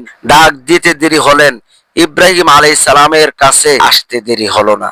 সুবহানাল্লাহ। এই ঘটনার মাধ্যমে আল্লাহ মুশরিক ও নাস্তিক সমাজকে দেখিয়ে দিলেন যে কিভাবে মাটিতে মিশে যাওয়া মৃত মানুষকে তিনি কিয়ামতের দিন পুনরুজ্জীবন দান করবেন। সুবহানাল্লাহ। হযরত ইব্রাহিম আলাইহিস সালাম বিভিন্ন পরীক্ষায় উত্তীর্ণ হওয়ার পর যখন বার্ধক্য উপনীত হলেন, তখন তিনি আপন পুত্রগণকে আহ্বান করে বললেন, হে আমার ছেলেরা, দয়াময় আল্লাহ তাআলা তোমাদের জন্য ইসলামকে ধর্মরূপে পছন্দ করেছেন।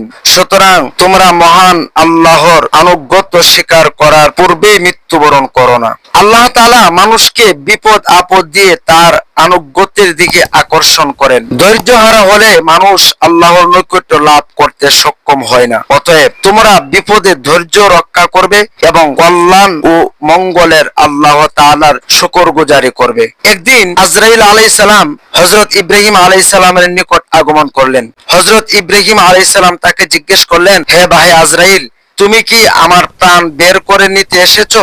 হযরত আজরাইল আলাইহিস সালাম বললেন, জি হ্যাঁ, আমি আপনার জান কবজ করার জন্য এসেছি। ইব্রাহিম আলাইহিস সালাম বললেন, তুমি আমার রবকে জিজ্ঞেস করো, কেউ কি কখনো প্রাণ প্রিয় বন্ধুর প্রাণ হরণ করতে পারে? তিনি যে আল্লাহ প্রাণ হরণের নির্দেশ দিয়েছেন। আজরাইল আলাইহিস সালাম বললেন, আল্লাহ যিনি আমাকে আপনার প্রাণ হরণের নির্দেশ দিয়েছেন। তৎক্ষণাৎ আজরাইল আলাইহিস সালাম এর প্রতি আদেশ হলো, হে আজরাইল মালাকুল মউত, তুমি আমার বন্ধু খালিলকে জিজ্ঞেস করো, সে কি কখনো এরূপ শুনেছে কোন বন্ধু বন্ধুর সাথে সাক্ষাৎ করতে চাইলে বন্ধু তাতে অস্বীকার করে বা অসম্মত হয়? এক কথা শুনে হযরত ইব্রাহিম আলাইহিস সালামের মধ্যে এক অপূর্ব অবস্থার উদয় হলো। তিনি আজরাইল আলাইহিস সালামকে বললেন, শীঘ্রই তোমার কর্তব্য পালন করো, আমি আমার রবের কাছে আত্মসমর্পণ করলাম। আজরাইল আলাইহিস সালাম হযরত ইব্রাহিম আলাইহিস সালামের প্রাণবায়ু বের করে নিলেন। তখন তার বয়স ছিল আনুমানিক